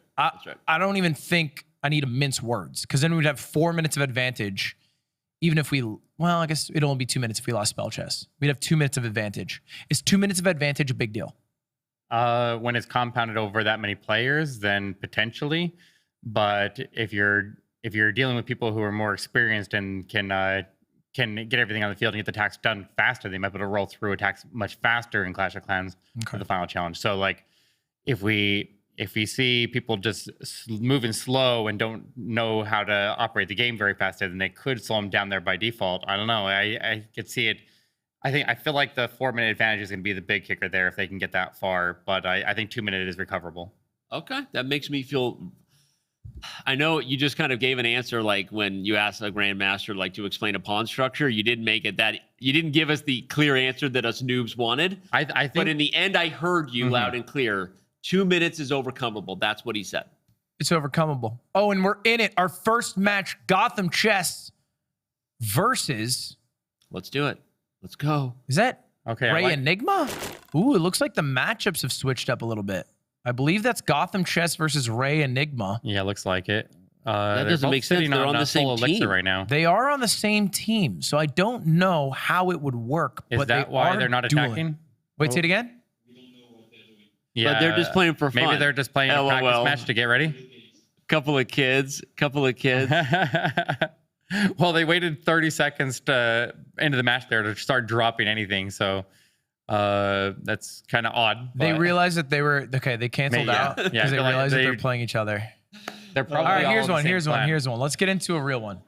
We got a real one here. My bad. It's Luison versus Blitzstream. Okay, it looks like they're drafting right now, so they're choosing their cards. Why is one picking so much quicker? I think they got until the timer ends to be able to choose their deck. You can take your time, but Luison is just. This actually is making me doubt my pick even more. This is a confident drafter in Luison, and so I had a feeling, and now I'm gonna double down on it. I think Luison has played himself from Clash Royale, and that this might win for your damn team. It's really bad for you. That's really bad for you, Dan. I think if they weren't super familiar with the game, then they would have done that. They wouldn't know what they're picking, or it could maybe it's the other way there. Maybe he just has no idea and he recognizes he has no idea, and so he's just choosing randomly quickly. I don't know. That is true. It is tough. It's like the French say, "La chaleur qu'il fait." It means no you never one even know. says that. It means you never know. You don't listen to the beautiful language. All right, we need to see pieces dropped instantly. Is that right? You don't want to stay at max. You can start to push now. Normally, when we drop like troops, we try to go in the right behind the king tower because then the king tower will like delay just a little bit longer, so you can build up a bigger push. Yeah. But he went up to the side there. He's got the Electro Dragon on defense there, so. Looks like he should be able to defend with that Electro Dragon and then start a counter push there. But we see full elixir onto Who is that? Blitzstream? That is Blitzstream at the Blitzstream top. is red. Louison is blue. Yeah, they're just going to trade a couple pieces here, back and forth here, but not really. Not much is going to happen at this point here as they are countering everything that each other's doing. Louison playing a bit defensive with a turret. Man. The more I see Kevin drop, the more I'm nervous that this is. Okay, well that's actually helpful. Whenever someone's wasting a fireball on like a single person, you know, it's usually a misplay. And look, he's got Golem, so this is objectively the hardest like character to kill. It moves the slowest, but if it gets to the tower, it's going to be a tower This for is your boy. Blitzstream's Golem on the left. So look at the elixir onto Blitzstream right now. He's got a lot of elixir, so he can build up a big push behind the golem. Yeah, and this so is the golem moves, bad since it news goes for so Louison slow, right now. You have time to recover some elixir when you drop it on the back line, and then by the time it reaches the bridge, you start to reinforce it with more and more and more. And this is over. Blitzstream is going to kill Louison's tower. That golem has only just begun. And that's what I'm talking about. Get the dub for the Barbs. You were right. Your gut was right. I think you felt good about Louison's quick draft, but a quick draft doesn't necessarily mean a good news. Oh, nice. That's a he had tower win. He had a chance to slow that down significantly, but Louison put the fireball and missed the witch with it. So he's trying to put fireball on defense, and he missed the thing that was dealing the most damage. Okay, isn't that kind of embarrassing to miss? And spells are the riskiest cards to miss with, because if you place a character in a slightly wrong position, they build up as they go. Like if you miss with a fireball, you just wasted 4 elixir, and it's no good. Yeah, I don't miss. Aircoots hits the shot every time. You should know that about me, Danny. Yeah. You don't miss. This seems. Oh, is that a whiff? That hit. That did some. That'll defend we call right it there. splash damage. It did some splash damage because it hit. Made a big splash when it hit more than one piece in the area got hurt. Tower's going down though. Yeah, that Phoenix is doing a lot of work there on that tower. And the Phoenix, once the Phoenix goes down, it picks itself back up if the egg survives. You were right that Ray Enigma is so utterly lost out there. He has no idea what he's doing. I knew this. I knew this coming in. Okay, but he got a prince through, and the prince is going to go get that tower, and Anna's not doing anything to stop that prince, so the prince is probably going to counter the tower. Yeah, that was a horrible decision. The balloon, where's that balloon going? The balloon goes right past the king tower, so it's going to get shot down before it arrives. Objectively, the worst balloon placement I've ever seen. No, but the balloon still got the tower, didn't it? Did it still hit the tower there and actually drop a bomb on it? It did break through, but if he gets one more prince loose, and she let the elixirs build. No, I don't know why right now, I feel like she should be concentrated on right side tower because the king tower is still full HP. And she's got that right side tower at she's half letting HP the elixir right now. build. Okay, now watch the Zappy here. Zappy, if it charges up, they don't counter it. It will like one-shot the tower here that and it was I'm looking already at cards, and guess what? Ray Enigma doesn't have E-Wiz. E-Wiz is a great counter Zappy, but now you're wasting elixir. Watch that Zappy. I don't think... Block your left side. Oh, she's got Mega Knight. Okay, Mega Knight can make a big difference here. I didn't even see that. Make a move, Anna. No. Put the balloon on defense. Oh, Enigma's gonna win. Enigma's gonna win. That was the worst thing to play. Balloon doesn't fight the troops. It only goes after turrets and towers. Oh my God! What's not funny over. is she's gonna get that tower. Wait. Oh my God! It's not over. It's okay. It's gonna go to just the king tower. Because the bomb blows it up. Oh my God! Okay, they're tied. All right, this is the closest game right here. This is fascinating. This is the closest game. But okay, so what now is that? What is that giant care package in the middle? So no, that's the balloon. The balloon drops bombs if it reaches its target there. This is scary. But now they can deploy troops onto the other side of the board there, and they can deploy in the other person's side of the board on both sides. Literally going to come down to the wire, but I think Ray Enigma is going to get it somehow. Yeah, I think you're right. I think you're right. This is 1,400 to 1,300. Come on. Okay, she's got a rocket right now. If she hits the rocket and gets a little bit of damage on the tower, she takes it. He's got the prince, and she hasn't dealt with that well. No, okay. They just went around your troops. Stop that prince! Stop that prince! Got the prince! Okay, 164 HP. It's over. No, Enigma's going to get the dub. Maybe she might be able to pull it. Oh, no, not able to get it done. All right. Man, there goes. Nice try, Anna. I don't even care about the team, Anna. That's a Ray Enigma win. That's the only person who I felt confident that wouldn't beat us, which means 1 win for Ray Enigma, 1 win for Blitzstream against Maestro Louison, which is 2 wins for Team Barbarian so far. Yeah. Not good if you're a Team King fan, which most of the nation is. Most of the nation is, but I'm getting on Team King right now. I'm getting on it. I'm going to don't get on it. Get off of it. Hop back off the train. Team King. Get off. No, I'm grabbing on that bandwagon. The great nation of France loves Team King. Oh man. All right. And we It's can going to come down to whether Well, there it is. anyone can handle OJ. I need someone on my team to handle OJ and get a dub against that guy. What it says 1-1. I don't know how that mathematics works. Is this it? Is this the final? No it way. can't be. It can't Yeah, I feel like there's more matches. We to haven't play seen there. game missed, two. we must have missed a game. be. Certainly. Certainly. We're missing game 2. Okay, And I believe we're seeing it right now. We're seeing a live draft. I'd Okay. love to get that on screen because that's exciting to see who they pick. We can commentate all over the bleep of that. Yeah, well, give us a little live draft action if you don't mind. See, it's Yeah, possible. so wait, I'm looking at the format. Do they just get one game? Yes. So there's Each- not like a each- best of 3 here. No, the chess Right, players each get one players. game, the pros get one game. And so far, it seems that the chess players on Team King went 0-3. So I would need, and here are the matchups. We have OJ versus Surtag, Sapnap versus Roja. And this is, by the way, this is just Cristanini versus Domingo. Yeah, but Ray Enigma got you a dub, man. He beat Anna Oh, Craven. Ray. Oh, yeah, you're right. Yeah. That was Ray huge Nick was for on me. my team. I missed that. Shout out, Ray. I actually never doubted you for a second. I'm a Ray fan of sorts. Domingo, Cristanini. Do we have an idea of who wins this? I'm Right now, they're leaning both picking Domingo. really slow. Based off the draft, is someone doing better? There's not a way to tell right now. Unclear. It's super unclear. Also, looks like they just have no idea who to pick. Yeah, it looks like they're. Is there something you're shooting for average elixir cost?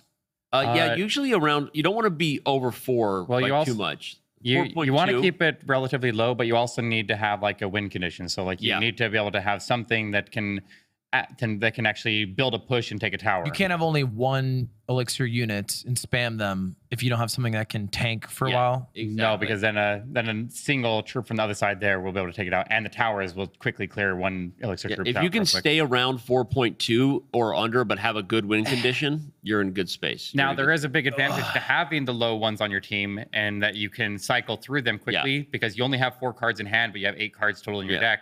And so if you have things that you can just quickly dump to get to the cards that are more important, then they called can a get a cycle little deck. bit of value, but they can actually get you to the cards that you actually want to be able to take your win condition. Right. It's a cycle deck. Gentlemen, almost you mind like it's almost like a spread offense. Right. I know about a cycle deck because I've played a good amount of card games and like even Kingdom Hearts back in the day. It's like a Okay. thing that you'd have to set up. There you go. Do you gentlemen mind if I leave the dogs out, by the way? Hey, you're doing great, man. Okay. You've got very well manicured feet. I don't want to just comment on it, but I'm just going to say. Don't. So that's I'm weird. actually going to put the dogs away. Okay. Take a I was going to screenshot say, now, you don't chat. want people are weird, man. They're going to take a freeze frame of When your feet. I own chess.com, we're going to have to talk about that. We're gonna talk about We're gonna- this might affect your future employment. Yeah, you got to be careful with that, with the feet picks, I hear. So Well, we're about into it after a 4-hour draft between these two competitors. They seem to be the weakest I agree. of the matchups in our Clash Royale section. I don't know if that's fair to They're say. the least confident drafters. I would agree with At the that. very least, yeah. And it's Now- Domingo's side at the bottom. Now I just noticed right at the end there, was it Christinini? Christina needed it. Yeah. Was picked up 3 Musketeers right at the very end there, and she's got a Goblet Giant, where we saw a lot of light troops there onto Domingo's side.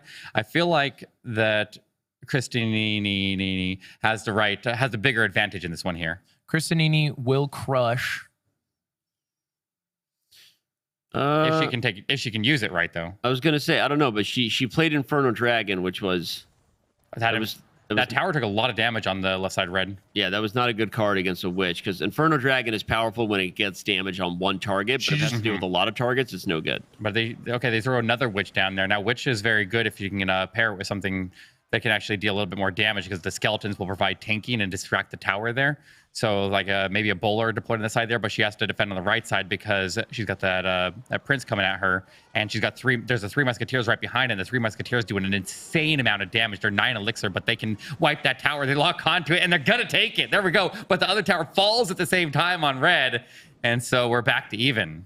Yeah, we're back to even. The hound dogs, the fire dogs are getting involved. It's not a great placement there of our lovely whatever it is, not Ram. Yeah, Ram Rider. Little bro just sprinted on through. This guy fast. Yeah. But it was But it went to the King expensive. Tower, so it's just It was five elixir and it didn't do anything. It didn't fight anything. Yeah. All it did was distract the Inferno Dragon.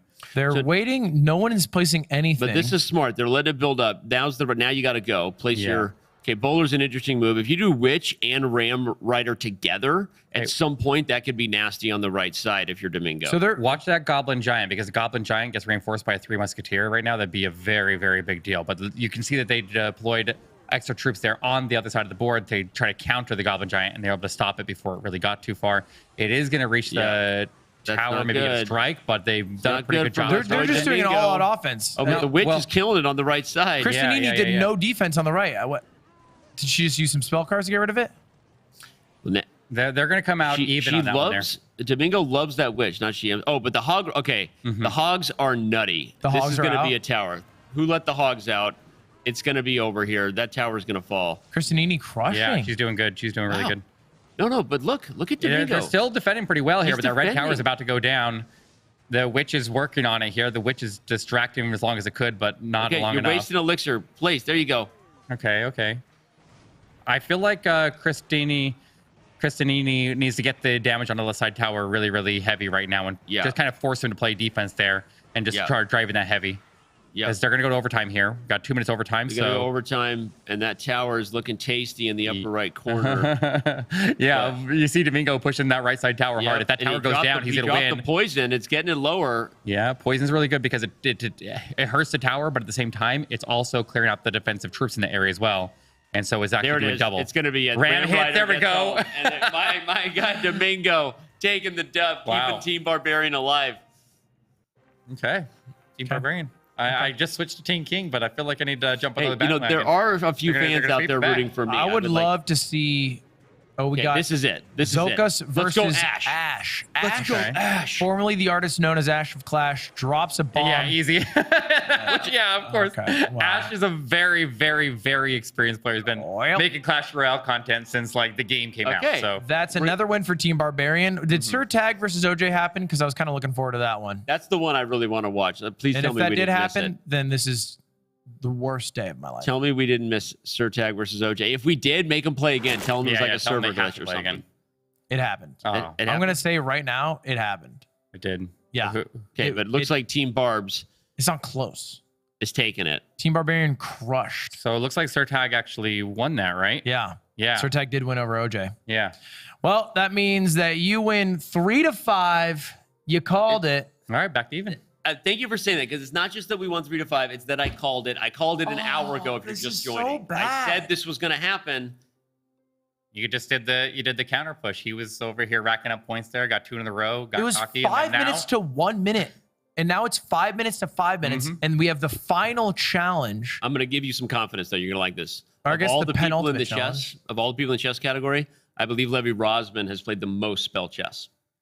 Does that even matter? now That's since, 1 of 8 matches. since I feel like a lot of chess has to do with just like familiar and seeing patterns that you've seen before, but spell chess, being able to freeze part of the board there and then also cast like a jump spell to leap over other troop or other pieces, I feel like it's going to throw even the big pro players for a loop in that.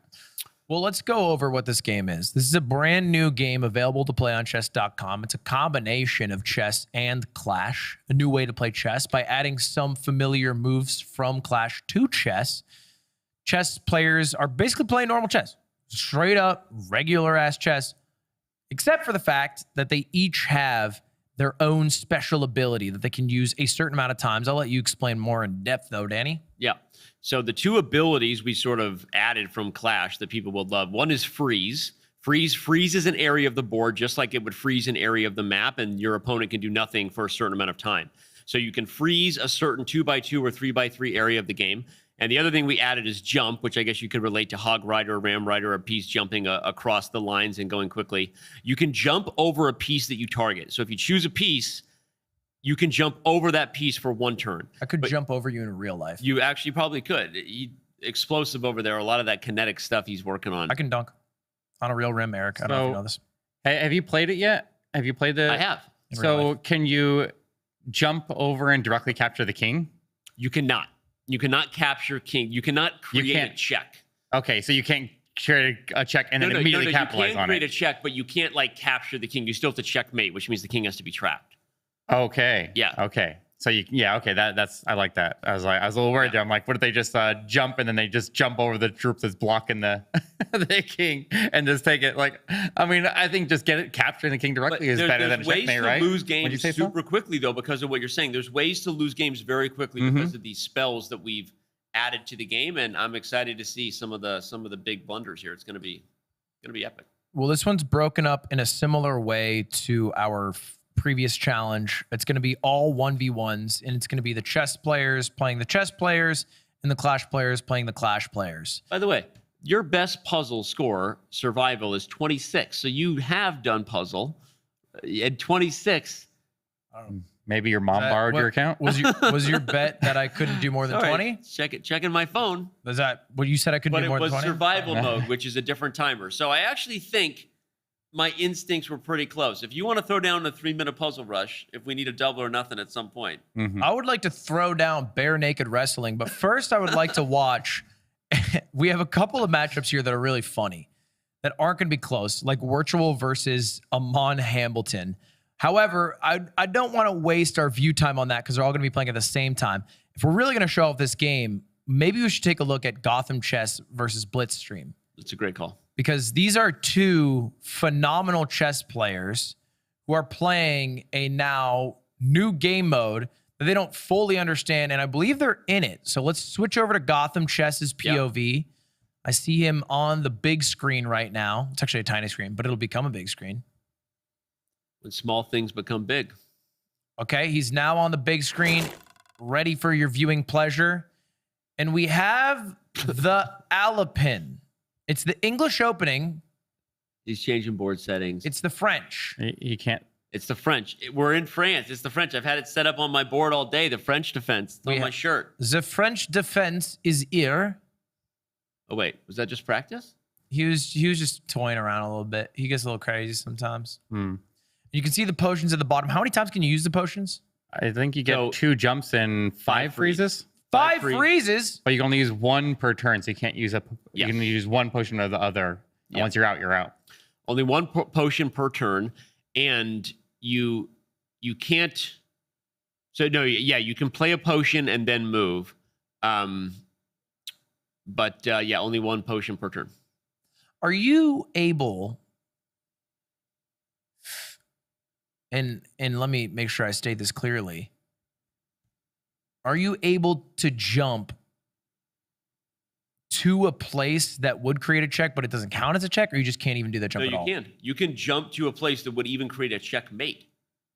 You just can't. If the queen is attacking the king, you can't say I'm jumping over this and you're in check. But there was a position like this where you chose to jump over the pawn and the queen went there and it was checkmate. Because the queen's protected? Because the queen's protected by the bishop.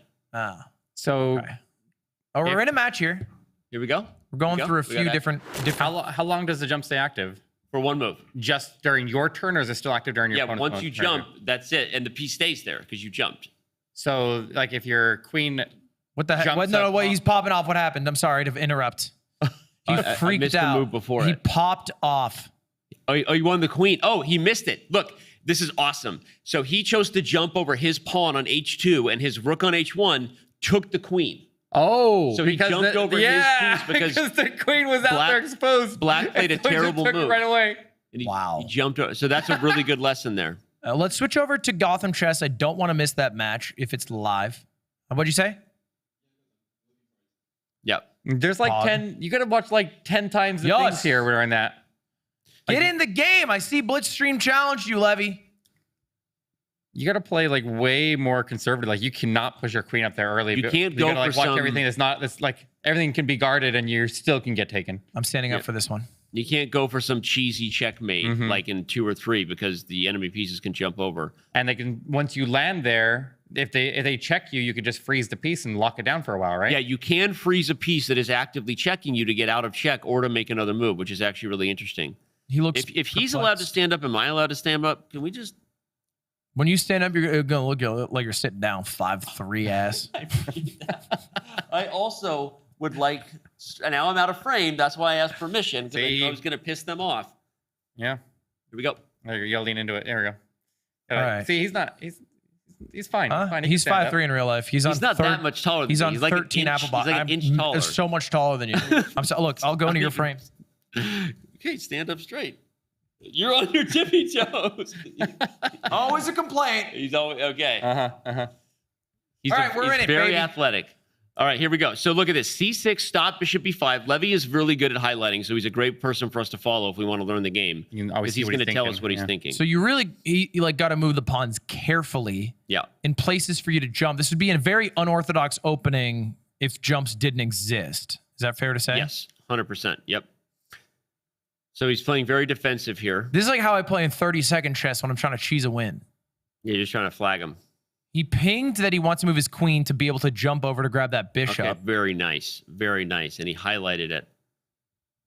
So this is an immediate threat. And so Blitzstream should notice this, probably move the bishop back one, maybe a Fisher bishop there. Mm-hmm. It's a great move. Back up the bishop. Okay, protecting it is good too. What's funny about players of this level, though, you made a great call to cover this game, is because they're not going to waste their spells. They're not going to use them superficially. And they're going to try to build them up almost similar to Clash, Eric, where like they're going to try to combine some freezes and jumps and a couple moves in a row to just end the game. I need right? you to explain the freeze because I don't get it. Well, they're going to freeze by a 3 we'll by wait 3 for them square, to right? show it, but when they use it, you can freeze depending on the area, either a 4x4 or a 9x9 area, and no piece in that area can move for that turn, including your own pieces. So you can freeze your own pieces from making a move, which is actually something I learned in real time today. I was like, oh, I messed myself up. You set it up to freeze their piece Yeah. and freeze your own with it. Yeah, so you can, when you freeze an area, everything is frozen. Now- They're basically playing X-ray chess. Like Yeah. the pawns don't matter in a way. Yeah. And so That's a good every call. piece needs to be defended. And so I think the other games aren't, that's why I don't care to watch them too much, is because it's mostly Blunder City. People are just not protecting pieces, Yeah. which is funny. And we saw Sapnap capture on that failure. So like you couldn't jump over the pawn and grab the rook because it's defended two ways. Yeah. And now you need to protect your queen. It seems like the queen is the most dangerous piece here. And you can't jump to capture the king, right? I don't think so. Bro, you run Maybe the he's I gonna way. know, try it. but He's the looking fact at that it. Levy just highlighted it and caused me doubt. I'm going to ask in real time. Well, maybe he was just trying to make so that the knight couldn't move, and he's just trying to pin the knight, Yeah, possible. and then they castle to get out of it. Either way, yeah, the castle comes out, so it doesn't matter. We're getting real time confirmation. Yeah, I'll also get real-time confirmation. Because I feel like because these Okay, players I are am so wrong. used. Yes, I'm right, you can. I just confirmed it. Noah Buckerman in chat just confirmed it. Thank you, Noah. You and Noah. A live Sam, confirmation. Sam, and Noah. So you could use a jump to pop over and trade queens, but that'd Yeah. be kind of silly. And so the Okay. response from Levy here should probably be to defend this queen. Oh, goes for the jump, which Wow, seems like a okay. waste. That makes sense, by the way, because that's why you only have 2 of them instead of 5, because the jump is super OP. I didn't realize how strong it was. And that makes me feel like an ass for all the games I played today where I was potentially going to, yeah. So, Now, Levy used a jump just to do a trade that was pretty negligible for the position. Yeah, that's kind of weird. It was kind of weird. but he But got he got his opponent's queen off the board too. So it's true. kind of okay. But his opponent still has 2 jumps. Yeah, Yeah, that's fair. That's a good call. Yeah. So you do that. Now, if white wants, he could jump that pawn and, And then the stop the bishop on ability to E7. castle. Yeah.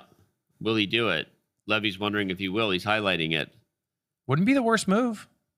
Queens Yeah. are off the board, so I think not castling is not too scary. Oh, happens. Yeah, There's the yeah. jump. Levy also talking about areas that can be frozen. Mm-hmm. We haven't seen a freeze yet. So this rook could jump and capture the king.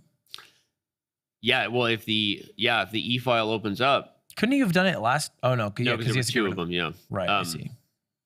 But at one point, we might see an interesting freeze check where, like, the white knight pops into the center, like D5, or like if you play D5, the white knight can take it and freeze all those pawns. mm-hmm.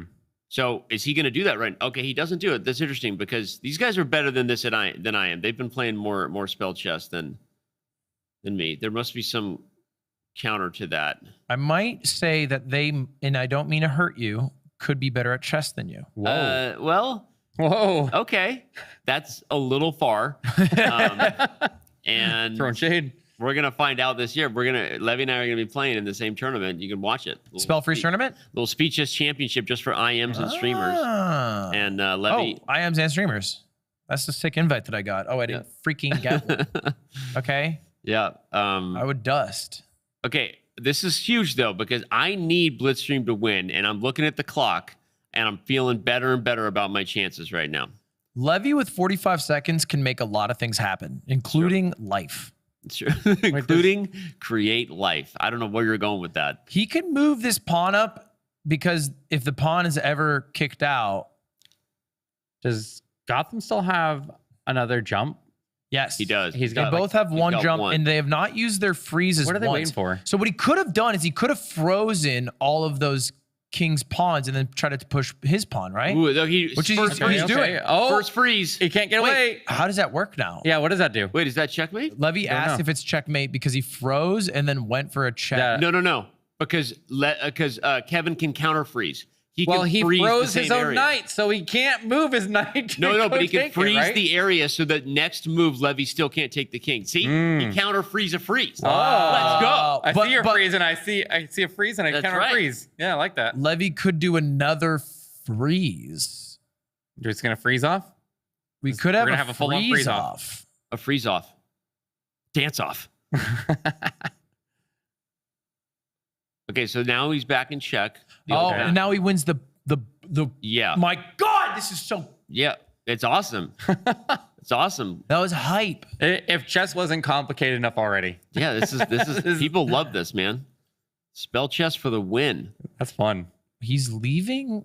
Oh, he can't actually take the knight because you could jump take with the rook. Yeah. And Levy's now down to 10 seconds, by the way. They have an increment, though, everyone. So they're getting, I think, 2 seconds added back to their clock with every move. So just FYI. He's setting himself up for a jump take with the bishop. If the knight moves, you could jump over the pawn and just take the king. So that this Yeah. is The king can't move. You're right, but there's a rook or not a rook, bishop defending that pawn as well. Yeah, but this is a huge moment. He just allowed knight c6 check. Okay. I don't know what you do with that. Wow. so he can just. No, Oh, he he's can so take. one time. He has to act fast. He can take with the knight, and after the bishop takes, he's moving his Oh. king out of the way. I think that's a good call. Levy's running out of time. Jump captures. Levy has to make a move. There's his knight. 4 seconds to 4 seconds. Now Blitzstream has to move. Let's go. Oh, this is sweaty. no more time to think. This is just chess He's now. going to get himself checkmated. Dude, He's got just 2 seconds. Just freeze and go. Freeze and go. Make him think with a freeze. I do think seriously, dropping a it's a good freeze call. would be smart. He froze him. yeah. Go. Wow. He's going to get him on He's time, got and his he time. does. Time. Yeah. Levy Rossman. Great call, by the way, because I do think like a freeze. Yeah. Just like throws him off. Yeah. It's basically flagging Yeah. because the freeze is Yeah. probably just trying to target the piece that they'd like to move. Yeah. Because the freeze doesn't replace your move. It's in addition to your move, right? Dang. All right. Seems like we have some other games on the board still. So let's take a look at them. Congratulations, Gotham Chess, for taking that one down. Wild. That was wild. Yep. Team King on the rise. Oh, geez. We have another result that just popped up. Couple here. Let's take a look at, I don't know, the game with the 2 freezes. You producers, you pick. Surprises. We got a double freeze action over there between Surtag. Wait, do they play at 2 games? Oh, it's 2 games? Is it? That makes me even happier. Each player will play 2 games. Let's go, Blitzstream. This is your chance. I don't know if that's bro. right, actually. It says on this sheet, it says 4 games each. What? Are they playing? They're Oh playing my 4 gosh, games That's each. a lot of freaking chess. Wait, here. that's Spell great. chess for the win. That's Dude, great. I'm okay with it though. This is fun. I like this mode. Double freeze. He can't move that. He can't move that. It's frozen. Stop See, trying to move it. He froze his own pieces. That's the problem. He froze his own pieces. All right. This match It's is not- between Sir Tag. I was gonna say it's not the highest quality And- use of freezing. Yes. I don't think we need to watch this match because no offense to Sir Tag. They're burning lots of freezes early. They're mostly trying to figure out what they can and can't move by guessing and checking. So let's swap over to perhaps a matchup of high level chess skill. Can we take a look at maybe Anna Cramling versus Ray Enigma? Ray That's a good Enigma. call. Okay. Anna Cramling versus Ray Enigma. Let's take a look. Ooh, they're deep in a game here. Wait, Cramling is playing virtual?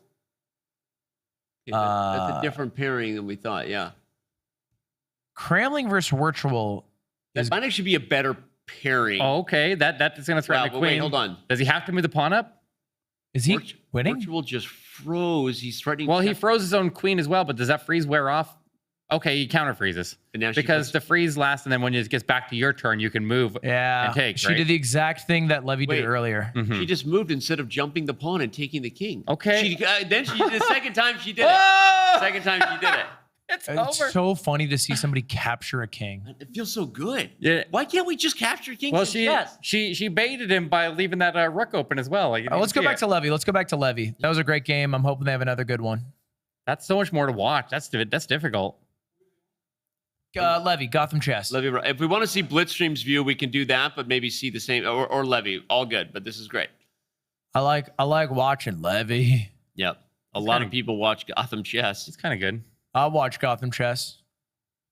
You go down that Gotham Chess algo rabbit hole where suddenly his videos are fed to you no matter where you are. Mm-hmm. Yeah, and he'll give me recaps. Yeah. Magnus Carlsen with a triumphant victory. Speaks like he's an announcer of sorts. Yeah. Okay, we are in it.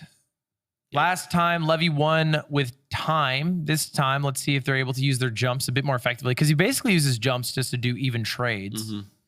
Yeah, both players were super cautious with the spells. And so far, they haven't used many of their spells. I think I see both jumps, maybe all 5 freezes. My eyes are a little rough. Do you guys see 5 next to that freeze sign? I don't think Yeah, they've used it's much all of anything. 5. It's all 5. Look at that. My eyes aren't too bad, huh? Your eyes are not too bad, sir. Not You yet, just- old man. They should use a jump on one of those knights moving. That'd be really useful. This pawn structure's Or falling. hogs. They got the hog pieces on there. That's not Hog just your typical pieces? knight right there. So what would be the hog pieces? What do you want? Like they get to move like 3 times in a row? hogs jump walls in Clash of Clans. Yeah. So like you got hog knights. Like Hog they're- knights? All right. Yeah, I like these this chess theme. Is he trapped? Yeah, he is. The queen is trapped. But he can freeze. He can take the knight and then freeze. Wait, why can't he freeze the defender and then take the bishop? He can. He could drop a freeze. Although it's funny because Black just jumped his own pawn to do this, which is a very risky jump because the queen actually isn't trapped. It could also go to f4 for one more square. But Levy's then you thinking just it play through. the other bishop, yeah? Yeah, the other bishop comes out. The queen continues to get attacked. All right. I got it. What do you got? Freeze the knight. Yeah, that's what I was Capture thinking. the bishop. Freeze up high. Bingo bango. In fact, you could do a 3x3 freeze to freeze the pawn and the knight on f6 and then capture the other knight, right? What he needs to do is freeze the timer right now because he's only got True. 30 seconds. That's true. All right, so now maybe you could freeze a 3x3 on the e6 square after the bishop comes out, and then you could capture. Yeah.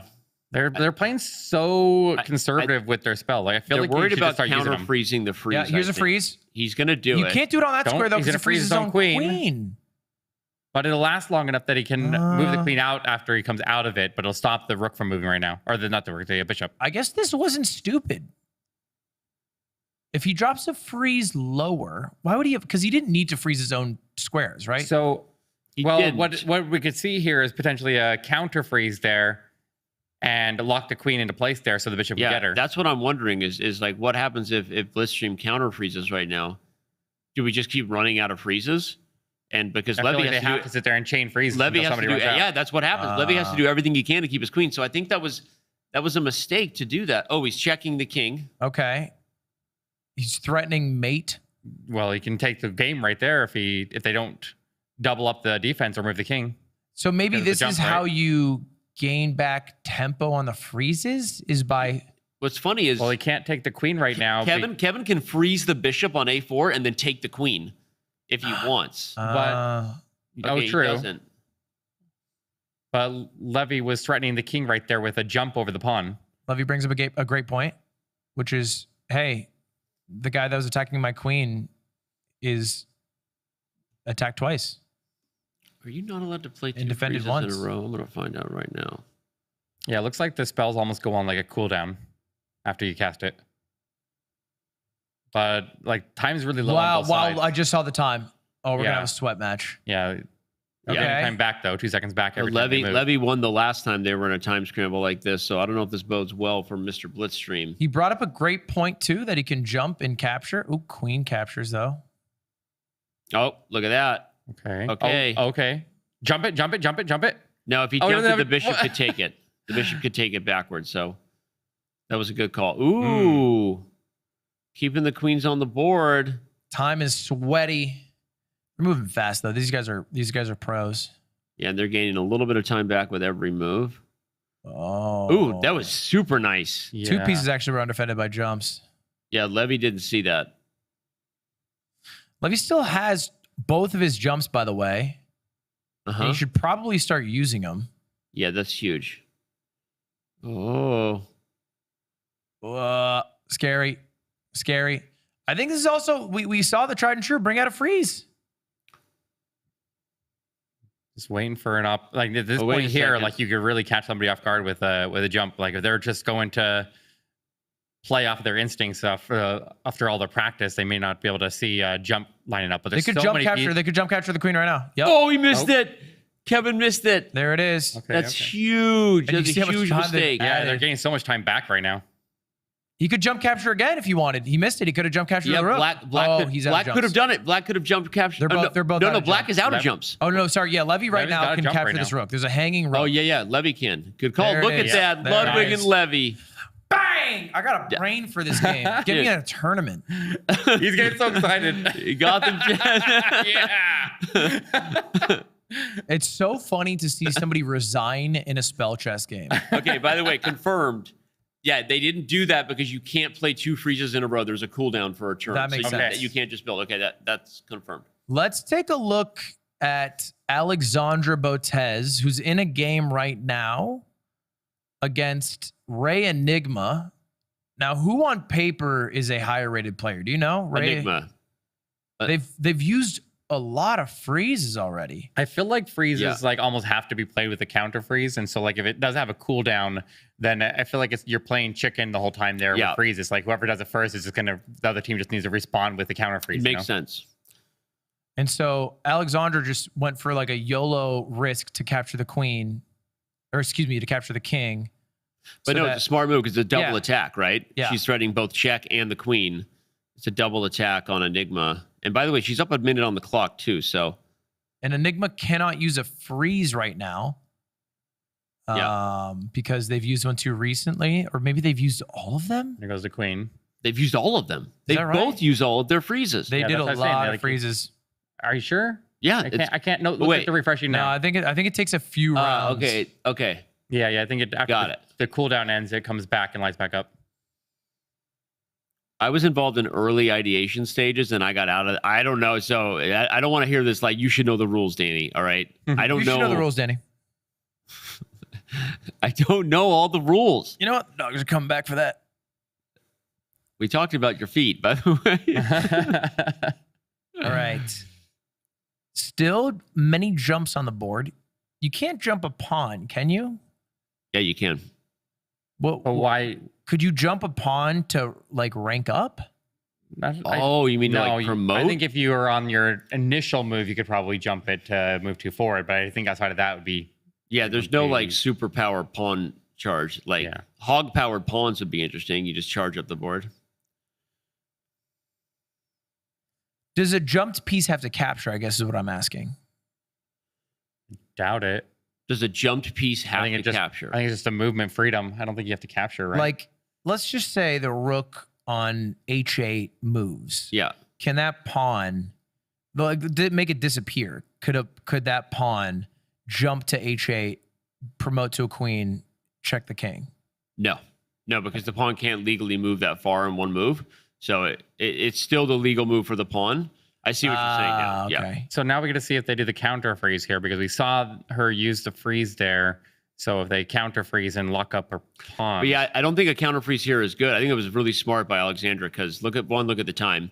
And the threat was that knight was going to move to f3 and check the king, and that was going to be devastating. So that move with the pawn is huge. And there's no really like useful counter freeze because she was really only doing it for defensive reasons, but it was key.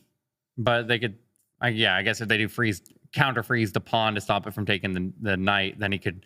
Well, then But you still can't move the move the knight, right? Because it all can't. depends on where they put the freeze. Like if it's only covering the white pieces, then the knight would be able to be moved off to the right. Yeah, but still, like black can't move the knight next turn. What is Ray doing? He's about to lose on time. Bro's waffling. Yeah, he's running out of time. Oh, interesting. He froze. She's got 2 minutes. You can take your time. That was See, he did interesting. freeze it right there. That's what I thought. So what he did was prevented that knight in front of the king, that hog knight, from moving, which would have opened up the queen. So she can't move it. She's trying. You can't do it. But she can run with the king. She can run with the king out, which is probably the best thing to do. Is just she's about to do it. Okay, I would go to d2. I would have ran the other way. That puts your king right in danger. I don't know. But there's not a lot of things that can move very far on that side of the board right now. It's all knights. Yeah. Is it really that much danger right now? Interesting. Yeah, Get that knight to retreat off to the corner. There's so many pawns on the right side. That's absurd. Yeah, a lot of pawns. Only 7 seconds for Enigma. There's no way she loses this. I feel like I'm getting better at chess just watching them. You're getting better at a weird version of chess for sure. Definitely. That's probably not going to help me. Unless I go play it. Yeah. In which case I'll be all right. She needs to move fast, I think. I feel like I'd enjoy this kind of chess though. Yeah, she's kind of running fun. away. This is good. Yeah, I like chess power-ups. Is this bait? Is that knight bait? Yeah. You have to be careful because if she does that, he can freeze. He could jump with the rook. Is she going to So freeze? she could freeze getting ready his to freeze? rook and then capture that knight, right? What? What? Why? I didn't realize you could overlap the outside of the board there with the freeze. Did she freeze her own damned knight? She mouse slipped the freeze and she just screamed, "God damn it!" I read her lips. She mouse slipped, and then she moved her own knight into the freeze, but the freeze will be gone. It doesn't really affect her. But she definitely swagged it right there. And in Clash, we call that grass in the freeze. Wow. Just kind of throw it off on the edge of the board there in accident. Yeah. That was tough. That was hard to watch, Alex. That was a wasted freeze. What? So normally, if you're just like clicking on the board there when you're not making your button. move, If you click freeze and you don't want to do it, there's a cancel button below the board. And she tried to click cancel, and instead she froze the corner of the board. She could just capture that knight. That's a hanging knight. Oh, okay. yeah. What does that That's a huge problem. do? Okay. She should still win this. Yeah, that was the right move. Just take things now. Yeah. Yup. Capture. Yup. Okay. Okay. I don't think it matters. Freeze to protect the knight, and then it'll come back up. She has to counter freeze there. I don't think she has a Counter choice. freezes. Now she should move the queen up 1 square. Well, that also threatens check. I think queen e4 threatening checkmate on the e5 was also good, but that's going to be enough. Oh, was that okay? All right. Tom win. I heard that. Oh, that Clap. was time. I didn't realize time was so low. Yeah, time was very low for Ray the whole time. She was in a good spot, anyways. All right, let's go to Sap Nap.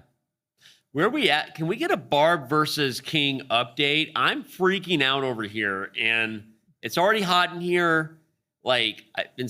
Emotions are running high. I get it. You fear me. You fear what I'll do to chess.com. I'm going to change it to ludwig.com. You're freaking out. He looks really relaxed. Right now. I'm getting rid of he's en just chilling. passant. I'm getting rid of en passant. The French have had it too good for too long. We're getting rid of it. Oh man. Uh, I'm nervous. I would like to understand where we sit, just so I really know. We'll get there. We'll get there. You're breathing heavy. Drink a water. You're breathing heavy Open again. up more waters. Let's take a look at Virtual, who's in a game right now. Okay, Virtual is playing Cramling, his coach. by the way. Virtual is in a tough spot, but maybe has a better grasp on this game mode than we're giving him credit. Is that his king in the center of the board? Indeed. Maybe he doesn't have a better grasp. of moving credit. Yeah, let's just you call that developing the king? Is that a gameplay? You develop all your pieces. That's correct, Eric. Not the king specifically. All the though. pieces. Ah, Always develop. He missed a step. ABD, always be developing. Always be developing. The ABCs of chess. Always be closing. Always be developing. Okay. His chat isn't even talking. You know that the virtual world is they're not in feeling emote it. only. Did they have to turn to emote only chat? They're not even chatting. Yeah, I don't know why you turn it into emote only. Like chat would have a good suggestion, but I do think that's Not in this game. In this game, chat would only be a net negative. all right. He could. It seems like the best pieces to jump are rooks. So getting rooks into useful positions in open files is pretty hype. Mm-hmm. Agreed, Town. Okay. Yeah. That was a huge Okay. move. He just froze the king. Counter freeze Yep. to save checkmate. Makes sense. Can't move the king though. Got to dodge. He can wait till the freeze wears off, then he can move it though. Yeah, he could just develop here, maybe, you know? Just move. He could move the bishop. So, yeah, move the bishop. Move the bishop over to, what is that, A6? A3? I don't know how the letters work. No, I like that move right there. Yeah, that's a good pawn. Yeah, go threaten the knight. So if he does take your knight, no, he can't take the knight. What do you do here? Yeah. No, he's trying to make the knight move. He has to move the king back no matter you what. still got to Yeah, you're right. You're right. He's got to avoid check. That's weird because it's like not telling you we're in check right now because it's still frozen. Mm-hmm. Oh, that was a good call. Defends the pawn. Yeah, this is getting spicy here. You're really getting involved here, Virtual. Some would argue a little too involved there with that king. The king on the fourth rank, not Ideal. bad, I was going to say. I think bishop e3 is just checkmate, by the way. Yeah, she sees it. The king's just trapped. But he got a freeze and now the freeze is on cooldown right now. He Yeah, can't. freeze on cooldown. Yeah, Can he that's it. jump down I one? was sitting there like, I think there's a checkmate in one. Can It's the king over. jump down like just one square? I don't think you can do anything illegally. Still, it's a piece. No, you're done. You're toast. That is so funny. Like it's just Well, he can jump to get into position, right? talk about the most. He can you jump on defense. You can't make a move that is illegal for the piece. So a king jumping over the pawn doesn't allow it to. So he Well, just he he can't can't, jump do that far. anything? It's over. Shouldn't it say game over He then? can't find the move there. He's running out of time. He's going to lose on time regardless. Even if there is a move, he can't find it. I don't know what the move was either. There was a move somewhere apparently. Virtual putting his hands in the air. What was the move? I don't know. The move, is there analysis for this? Does Stockfish There's know? no engine for this yet. There's no. Let's take a look at Levy. We got our final game coming up right now. It looked like Sir Tag just took one. Gotham Chess in his match versus Blitzstream. It's a sweaty one. What do they both got? They both have a couple. Seems of jumps. relatively even. Seems like they've learned. They have jumps on the board. Yeah, Levy just said, "What kind of game is this? It's a rook ending." Okay. Yeah, he's like, "What are we doing here? Is this a rook ending?" I don't know what we're doing here either. Chess and Clash had a baby. Cute. The kids have said, Ludwig, that it's a dub collab. What does that? What do you think? They do. I think it's a W collab. W collab. I think both these games have collectively given teachers around the country nightmares. So- How much time it has taken away from class time. Yeah. I think Clash. Oh, look at this. That's very nice. This March. Clash and chess are probably top two in the past like Mate. 10 years. He just missed force mate. He had rook e1, king h2, g3, king h3, rook h1 mate. Oh my God. Blitzstream just missed force How did he mate. miss that? That was so obvious. Yeah, so I saw that from a Eric mile was away. talking about it. He was Yeah. muted for a God, while. I'm But yeah. freaking out because that was my guy's chance. He just missed force mate.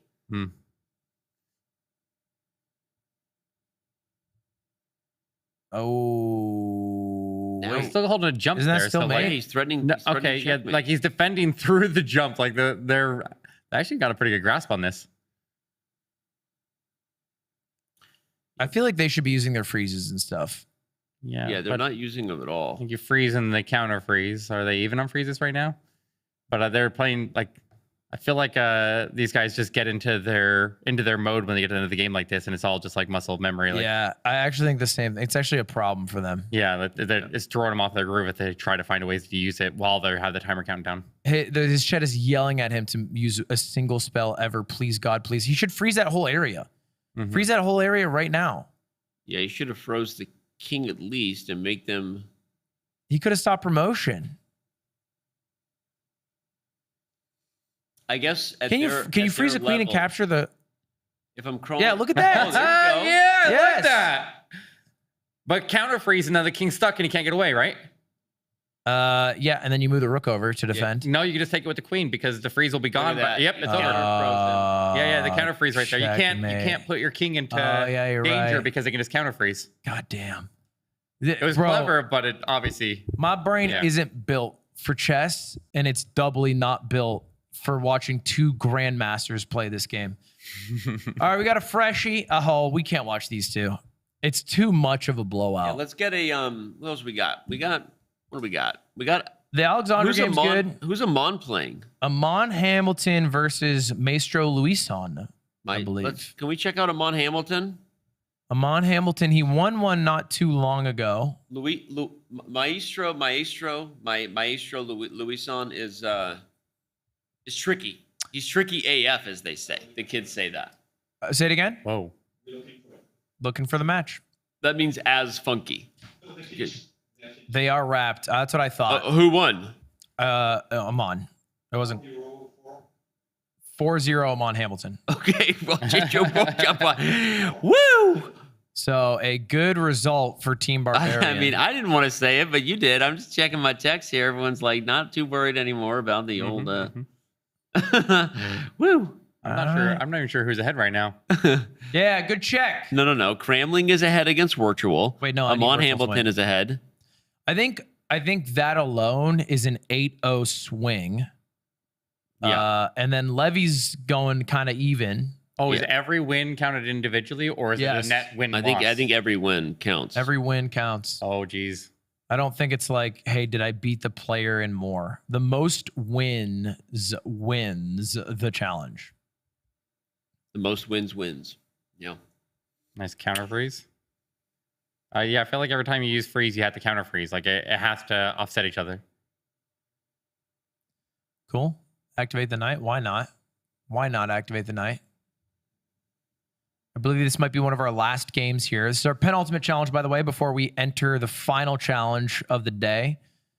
The final challenge, of course, is the Clash of Clans Raid Challenge, where they have 20 minutes plus however much extra time they've earned throughout these 6 challenges to get as many crowns, or I should say stars, as possible. I think if Team Barbarian can pull off a win in this round here, like it's going to be a shootout into the Clash of Clans space. Yeah, because I feel like Team King is better at clans, Clash of Clans. What do you think?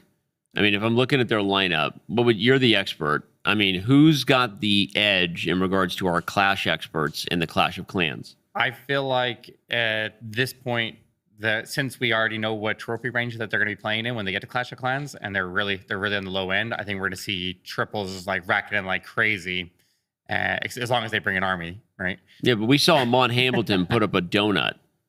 We saw him put up a 0-star. That's what I mean. That was the one that didn't have an army.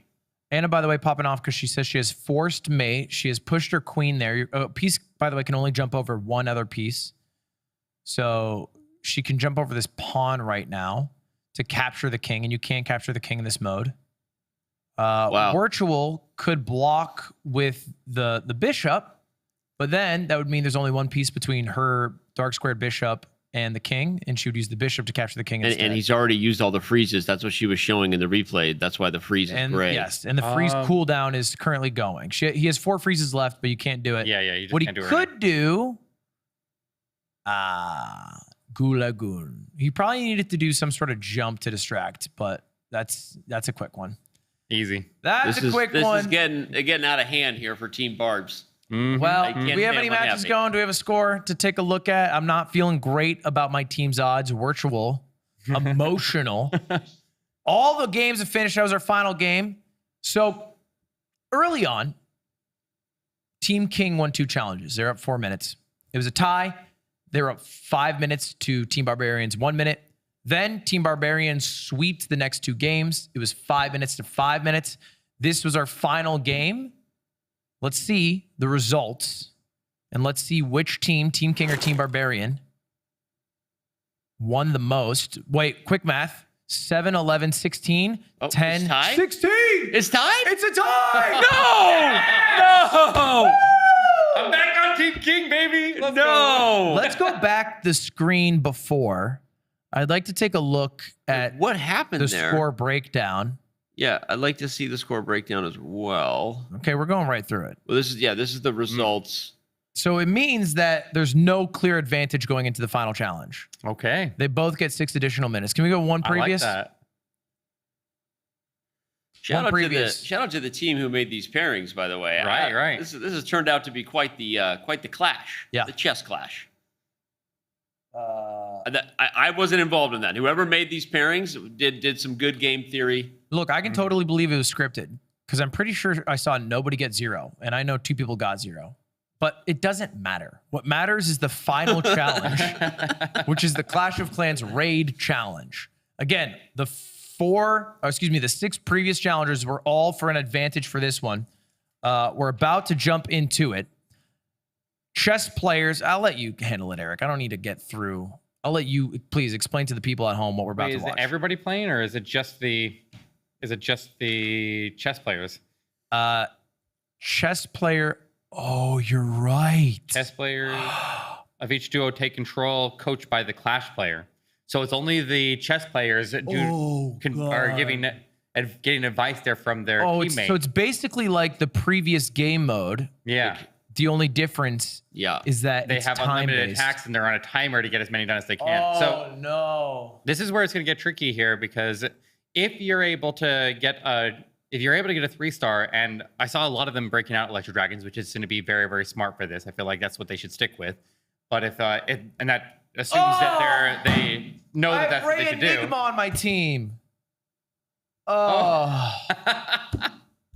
Eric. So they It's so could, Jover. if somebody doesn't get a 3-star, if they get a 3-star, they're going to clear the base really, really quick, and they can move on to the next attack. And they're not allowed to exit out of the attacks early if they start to like burn a lot of time with only small amount of troops. Like if they know they already got a 2-star, but they're not going to triple, and they got some random stray troop just off doing whatever on something that's meaningless, then they could end up burning a lot of their clock very, very quickly during this phase. So I think using heavy hitting troops that will just either take the base or die straight out is going to be the best play to go here, because you need everything to either 3-star or just get out of the way so you can move on to the next one. Otherwise, you're going to burn a ton of clock here.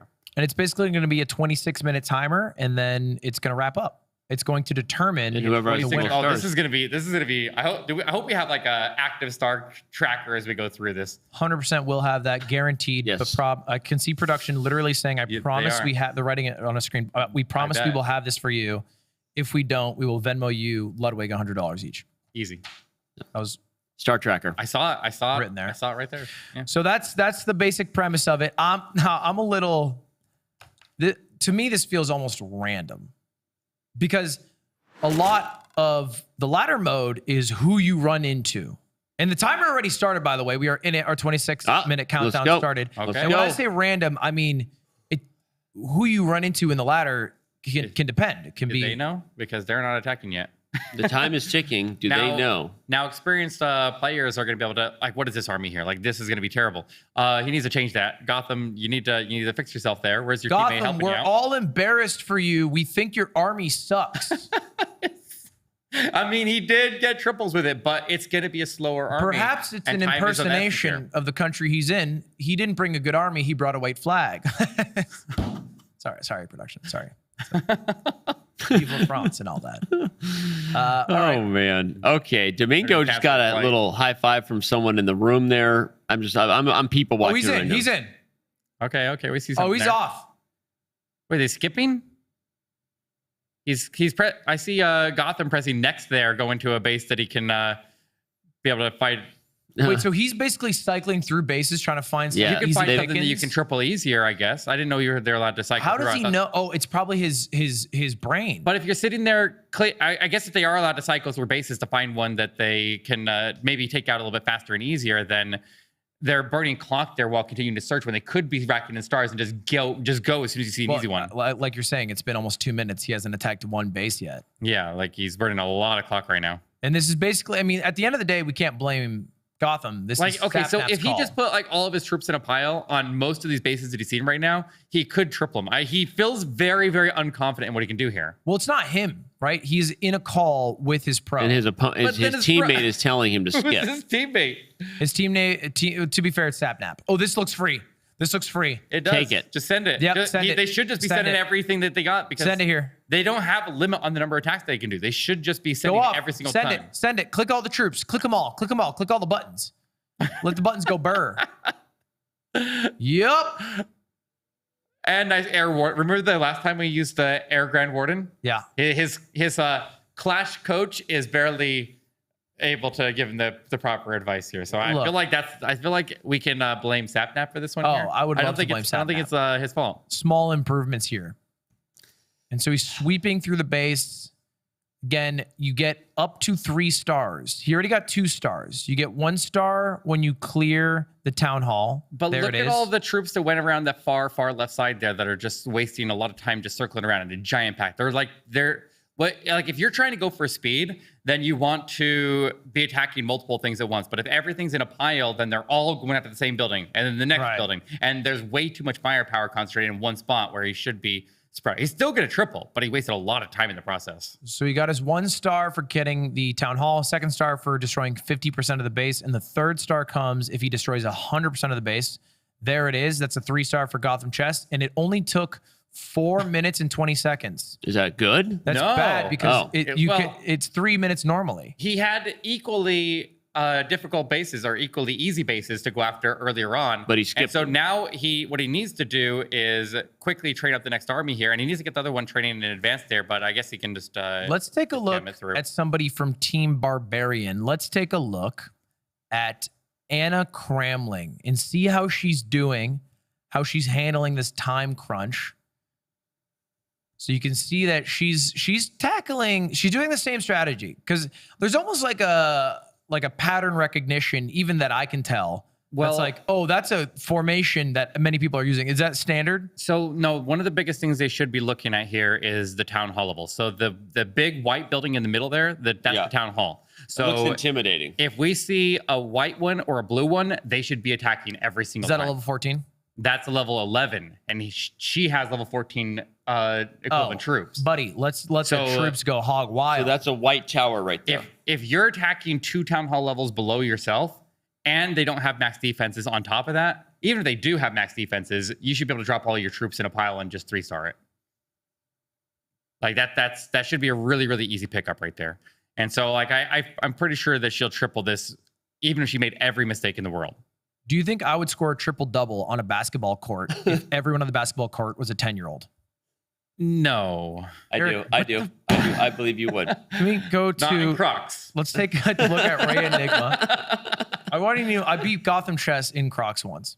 This looks like 100%. Let's take a look at Ray Enigma on my team. I was dogging him. I was saying Ray Enigma's the reason I'm going to lose. Ray Enigma won't get a single star. Let's take a look to see if that's actually true and see his point of view. He's being coached by the great Zokas. That's how you say that. Great Zoka. Um, That sounds like a character from Lord of the Rings or something. it's close. Zoka. Ray Enigma is there. Great. Yeah, not doing a lot here. Not doing anything. Not even he- in a Is game. he trying to upgrade his defenses right now? That's not really going to help him in this. What are we doing here, Ray? You got this, What are we Ray. actually doing, Ray? Take your time, Ray. Don't you want a bot on chess.com? Take your time, Ray. We're all right. What's funny is, so a lot of the Clash Royale content creators that are That's a that tier are 13 involved in this, tower. that's a Town Hall 10, or that's a Town Hall 12, but it's got defenses right now that are like Town Hall 8 and 9 levels. So like that should be just drop all your troops along in a line there, and you should be able to triple that without any Easy problem at all. pickings. Yeah, that's a really, really easy one as well. Them's easy pickings. But that's what they should be doing. They should be going after the easy ones, but they're skipping a lot of bases that would be equally easy. And I'm noticing that they don't understand. I think they definitely don't understand the strength of what they have on offense. And so they're being excessively picky, where if they just sent it on most of these bases they're skipping, I think they'd be getting a lot more stars a lot quicker. They're greedy is what you're saying. Yeah, a little bit. I mean, I skip a lot when I'm searching for loot, but there's no excuse because you're not looking for loot here. You just need stars. Eric, do you think human greed is inevitable? What are your thoughts on that? Yeah, I think so.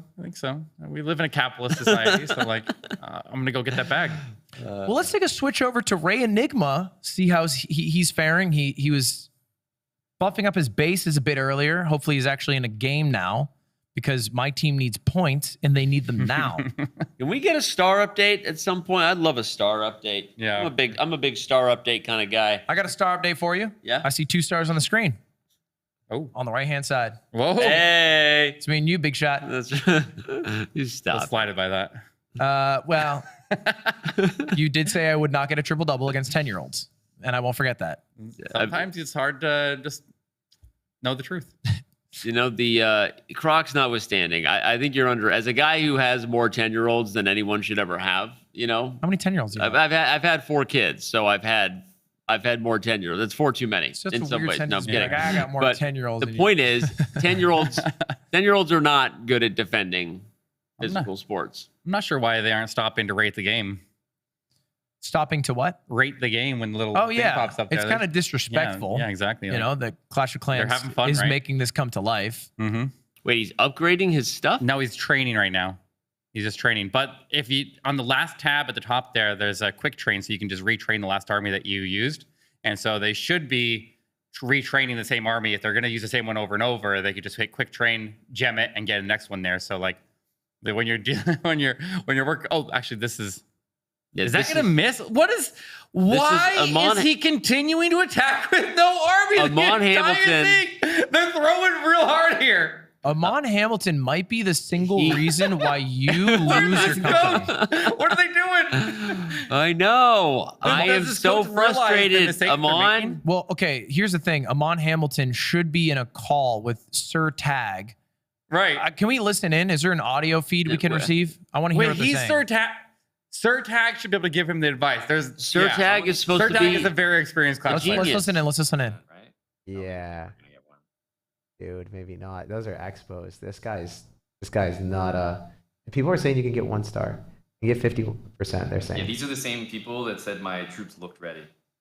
I have faith in them, dude. Get 1 star and end there we immediately. When do you have 50? Okay, end immediately. End immediately. They said. I don't think they End that know. out. So then you can keep your stuff. So the thing about surrendering is like I'm actually not sure you're allowed to. Well, Yeah, Amon is it's correct. literally in the You're rules. right. It's forbidden to leave a fight once it started. Oh, really? Okay, thank you for actually reading the rules. Yeah. I got you. Dang. How do you think That's they've rough. gotten this That's far really without rough. knowing that rule and also not having half of the warriors you should? All they have is the heroes, which are by default, you end up getting them. And as long as he's gemming them for the next fight there, because obviously they're not going to heal fast enough. What do you, sorry, gemming them? So when the heroes, after they get through the first 2 fights, they have to start healing up. And so if you want to go attack again immediately, either you have to like pop a magic item to make so you can play for an hour straight, which still wouldn't heal them quite fast enough there. But if they want to do back-to-back attacks, they have to gem their armies. A live score update incoming. Team King 28, Team Barbarian 27. It is a race to the bottom between these two.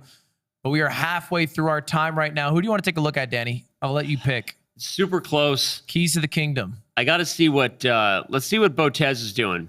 Let's get Alexandra up there, see if she can get the team a dub. There we go. I like that. Alexandra Botez Yeah. destroyed half the base. This seems to be a well-coordinated attack. Am I right? No, but it's working. No, it's doing fine. It's doing fine. She's doing much better. And one of the key points of victory there is she's bringing an actual army.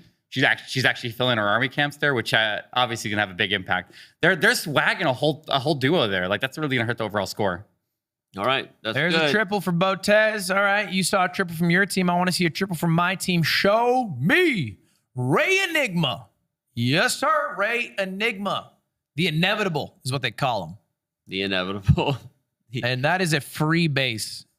Everybody who's using the Electro Dragons right now are playing it right here because the Electro Dragons are one of the fastest troops in the game, and they're very powerful, and they don't really require a lot of a skill to be able to take out a base that's lower level than yourself. So, like, if you're attacking on an even playing field, if you're like in the war mode of the game, then the Electro Dragons may be a little bit difficult to get a triple. But if you're attacking somebody who's lower level than you, the E-Drags are very, very, very good, and they can do a lot of work very, very fast. So they're the ideal troop for this mode. Where was this pro tip to my team before this started? Well, first of all, let's take a look at Amon Hamilton, because you really think that's the tip that they needed was what troop he needed a Something tip to would have use helped troops. him.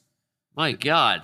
This is Sapnap. He is helping coach Gotham Chess, and Gotham Chess is, for the most part, crushing. Well, this will still get the triple because the bases are so weak compared to their offenses. And so they're still able to get the triples here, even with not an ideal army here. So like he's making it work. He brought the wrong tool, but it's still getting the job done. If you were making an ideal army, would I be in it? Yeah. I don't know. What troop would you be? I would be a 10 cost commander, and I wouldn't fight, but I would lead others. True fight. That's you literally just described the Grand Warden. He's the most powerful troop in the game. Wow. He boosts every troop around him. You don't have to suck up to him just because I'm you just messed up saying, on the I'm triple just double saying. question. I didn't actually look that up.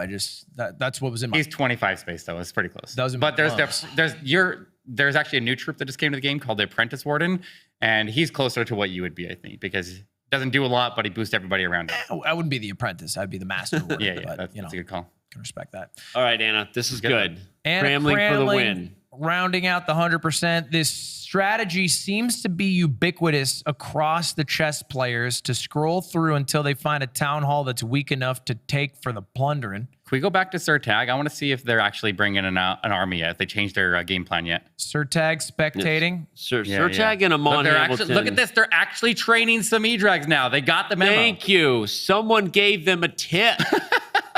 Here's the thing. Sir Tag shouldn't need a tip. Late to the game, though? A little late. Well, I don't know. If we have a score update, we can find out if they're too late to the game. Because last we checked, that Team King was only up 1. Yeah, they're on close. Team Barbarian, and they were only 1 point behind. So if they are actually contributing now, then they could actually take the lead. Man, that would feel good. I just heard from production. They said, it's close. Trust me. Okay. All right. It's close. See how we just dropped 11 and a half minutes here. This is some very elite. Wow. What? That is not close at all. I lied. I didn't hear production say that. I made it up. What is going on with you, barbarians? That's bad for you. That's horrible. A little rough. I'm wondering, do I even keep you on? Did Right? you fire me? I'm just because I'm worried to have a Steve Jobs situation, Right. where I take over Right. and then you're trying to cede power back from me. Right. Just get you, No, often it's better just to start clean, I'll ship you to Macau with 200K. All right, I'm going to sit back in this chair, stop with this standing desk thing, and I'm going to try to zen my team some energy. That must have been a scoring error, and I'm not calling into integrity or anything. I'm Right. saying I think in the timing of it, it showed right after the Kings had just won a bunch and didn't show the Barbarians. To rephrase what you're saying, Danny's saying stop the count. Right. Right. Stop This the is- count until we get a recount, okay? He's against it, I'd like to get a recount. You want to recount them storming the town halls. Just want to make we definitely don't want to go there. Definitely. Is this an easy take here? What town hall level is this? This is That's Town blue. Hall 11, but it's Oh. got defenses that are like Town Hall 7 or 8 level right now. It's because So they it's just rushed horrible. the Town Hall building up, but they left everything else behind. So highly not recommended, but everybody can play their own way, and it's just going to put you at a very, very big deficit. I'm not going to cap, Eric. Every time you talk, you say, I wouldn't do what this person's doing. It's So, embarrassing. Of Yeah. this group of what I would call, in your eyes, failures, who's doing the best? I would say Who shines maybe a little less dully than the rest? I think I'd say Anna Kremling is doing best out of everybody there. So let's watch Anna Kramling. Let's go to Anna Kramling. I like that. She's on Team Barbs.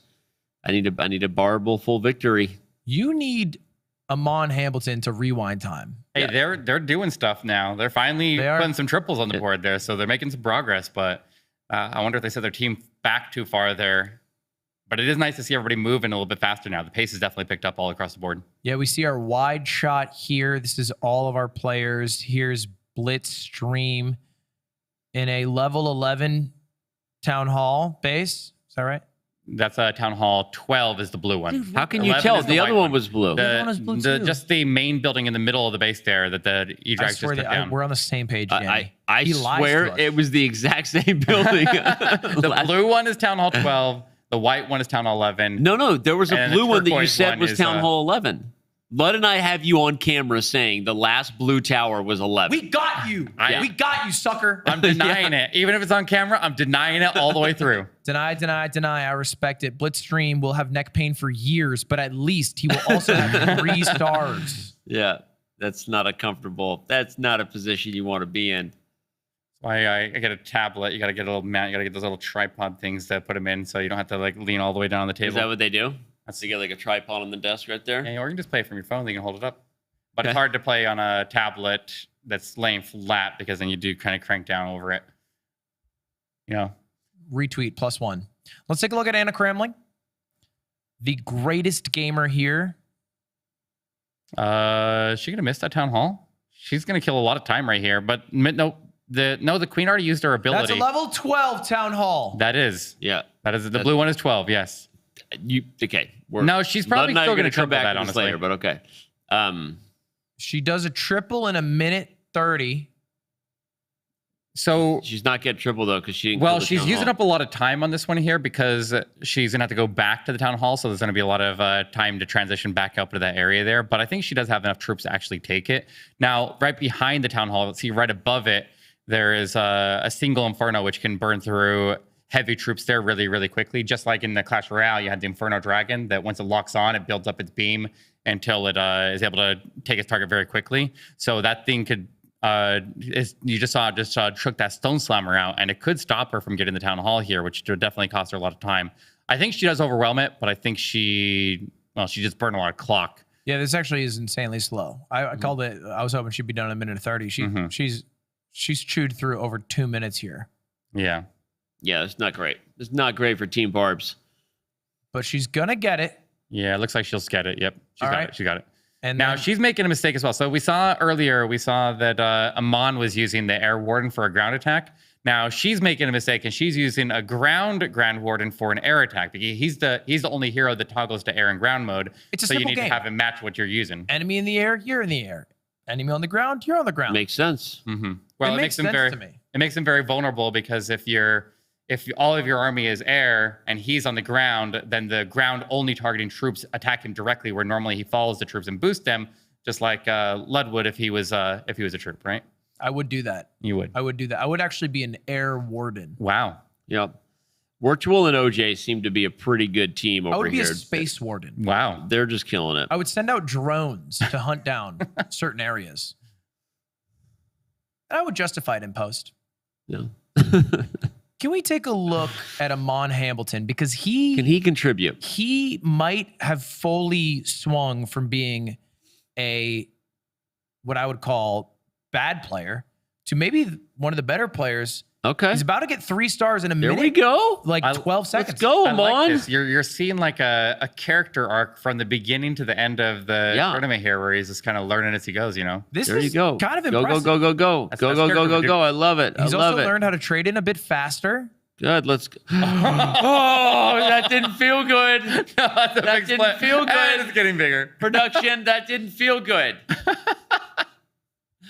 Down 27. That is tough. This is one of those moments where you just hope that everybody on Team King just gets their internet disconnected. That's so mean of you to say and hurtful. And you know what? I hope everyone on Team Barbarian has a great time. Maybe somebody just hasn't delivered their count yet, and they're just waiting so that when we do That's the recount, what I'm thinking. they just kind of somebody just dumps in 30 stars real quick. Where they reveal like one of their cards, and you're like, oh, you had 2 pair, and then it's like full house. Okay, someone's gonna do that. I think you lost. I think we're watching the slow demise. And what I'm also thinking of is what I'm going to do with that website. Can I just pick what to do for April Fool's Day? That sounds like a really good compromise. Well, no, and I still own the website. I mean, yeah, handshakes. Obviously. I'm gonna have to look into that. If I am legally I require allowed. a salary of $1 million a year. Oh my gosh. I cannot believe this happened. I also feel robbed because Wait, Danny. As the potential future owner of chess.com, I have my first decree. I would like the GM badge on all my accounts. Does the CCL get a salary? I sure hope so. You already said it. If you're taking over the website, then I gotta be CCL. The class chess. Sure, I mean, certainly a C-level employee gets something, but, we got to think about our profits. Our markets here. We got to cut where we can, right? We got to cut where we can. Am I getting laid off before I got hired? Hey, so don't consider it a layoff. It's a new opportunity. Oh. I'm going to open a new door for you. I also, by the way, have a strict no sharing money policy, right? Don't tell anyone how much you made, which in this case is nothing at all. But don't tell anyone.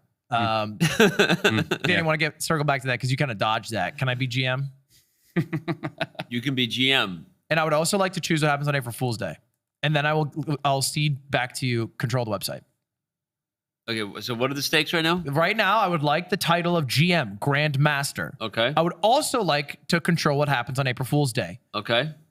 And in return, I will give you your website, Okay. which I have rightfully earned in a handshake deal, which is binding in the court of law. It was on camera too. It was on camera. All right. Yep. Oh, wait, should I do something else? And $1 million. Just sneak that in there real quick. Fine. $20. Okay. All right. Okay, hell yeah. There we go. Hell yeah, that's a good There we deal. go. That's a great Good deal. Good deal. I'll split that 20 with you, 19-1. For your My small CCL. contribution over there. My Eric. CCL deserves it. Thank you. I appreciate it. Oh man, well this didn't go well. Well, you know what did go well? The day. Today. Yeah. We're in beautiful Paris. Okay. I woke up. I went to the Champ de Mars. Ouais. Après ça, qu'est-ce que j'ai fait? J'ai fait trop. I had a cappuccino. Got to enjoy the beautiful city here, and then I got to experience the wonder of Clash, which I was not as familiar with, and also the wonder of chess categories I was not familiar with. Yeah. And then the combination of the two, the bastard child. Yeah. Which was a beautiful thing. The dub collab, as the kids say. It was a. You don't want to say it, but you I was want trying to. to do something wholesome here. Now all these guys are going to be hooked. So next time we do something like this, like they're all going to be pros by the time we get there. I did that. I ruined a top grandmaster's career by turning him into Clash Royale That'll happen. addict. Yeah. That person's name? His name is Fabiano Magnus- Fabiano Caruana. Fabiano Caruana is good at chess still. What if they? He is, They just suddenly rose to the top there. They just got so hooked and they took that same competitive spirit. He's now into, also top couple thousand in the world at Clash Royale. Well, Clash of Clans and Clash Royale have a massive esports scene as well. So this is very low level play what these guys are doing. But I think if these guys channeled their, do you think there's more money in Clash esports or chess esports? I think it's definitely chess esports. Really? Yeah. But it's so top heavy. It is, but Clash is really top heavy as well. He and I were going over the ecosystem today, and no offense to Clash, but I think there's definitely, I've learned there is more money in chess esports, professional chess. I think it's funny because chess lacks distribution in terms of viewership, in terms of there are growth opportunities still, but I'm learning that top chess players are actually doing pretty well, and they should be happy. There's a decent amount of money. If chess has pretty big esport, Clash has pretty big esport, then the combination game should be the biggest. And because of that, my first decree is a $100 million right. Spell Chess Clash Championship. 3 seconds. Dude, And it is over. We're done, baby. The chess, the clash, the whole final challenge, the whole 9 yards, the kit and the caboodle is done. Oh my gosh, my fantasy draft's 9 minutes. But more importantly, we now have to determine who the winner was. We're going to tabulate points. Everybody already knows the Team King won because Danny's team sucks. Just get it over with. That's Although, my is there calculating something in sound. the chest? no, whatever's in the chest is yours. It's Let me mine? get it. It's yours. Whatever's in there is not yours. Not yours, Lutz. I'll pick it up for him. It's Danny's. Whatever's in that chest is yours. That's your consolation prize. Oh, What, you hide all the money in there? they don't want us to open it. All right, can we get a Does test it- shot? Does it open? I don't think it opens. No, it does open. Oh my God. What's in there? Oh, that's embarrassing. Oh, there is stuff in there. It's an ancient scroll. We probably shouldn't show this on camera. What are you guys doing hiding stuff like that There's in there? I didn't expect there to be anything in there. What is that? What is it? I don't know that. Am I allowed to? What is it? Hey, we're already this far. We can do what we want. It's the streamer, Lord Zari. Lord, sorry. He left it here. Now it's yours. Maybe All he right. didn't want it. Enough of this shenanigans. We have to congratulate our winners today.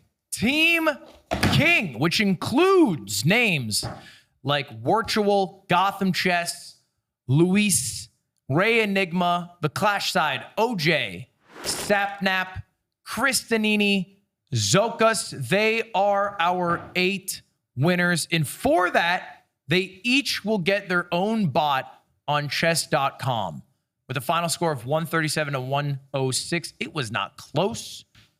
Not only do they get their own bot, which will be available on 9/15, which is soon. What a fast turnaround y'all are going to have to do. You know, we're going to bust him out. They also will get 5 Royal passes on Clash Royale and Clash of Clans per talent, 100 euros worth of gems per talent, and they'll probably give them to their community. So if you guys want free gems, just go to one of those streamers' streams and be like, I actually watched you the whole time. I love you so much.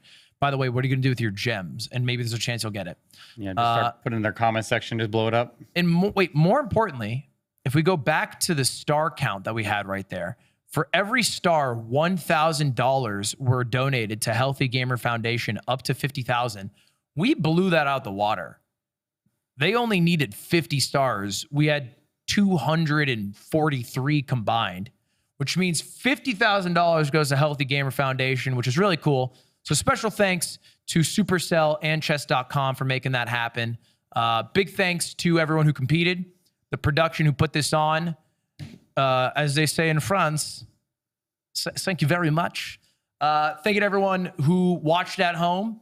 And that's it from us. Thank you to Danny, Eric for commentating. Any final thoughts? GG guys, that was good. I kind of want to go play some spell chess. Like that actually looked like a lot of fun. I want to puzzle rush and get over 20 and shut your big head up. You're going to be in charge of that soon. You can even change the algorithm if you want. But I think I'm excited for the Ray Enigma bot. Like, what is that bot going to say, given that he doesn't talk? Just dot. It's like dots, just 3 dots Sure. every single line. Well, he Yeah. talks. He just doesn't. Yeah, I guess he talks. He just doesn't- talk. Okay. Right, you just can't see his voice. face. Yeah, it's going to He's be got fun. words. He'll have no face, though. Well, either way, that's something you'll have to figure out. Godspeed on the next week. 8 bots in 1 week. Gosh, dang it. Hey, that's what we do here at Chess. We Hey. go crazy. Anyway, that is GM Ludwig. That is FIDE Master Danny. What are you? It's now I'm nothing. I'm Oh, come on. No, God, come on. You have the company bag. Don't be international sad. master. Yeah, Danny. I Thank am. you. Thank you.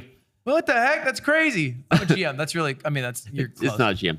And of course, Eric, our I'm the CCL. CCL. Yeah, that's official title. You got to like send me like a plaque or something like that. I Yeah, feel yeah. like. We'll work on it. And you put it on my desk. Yeah. All right. Well, I'm off to do a fantasy football draft. Thank you all for watching. Have a good one. See you later. Goodbye. See you later, everybody. You did that thing that they do where like they tear it up and throw it. Like you're a professional at this. Hey, I got a job for a reason. It's gonna cut.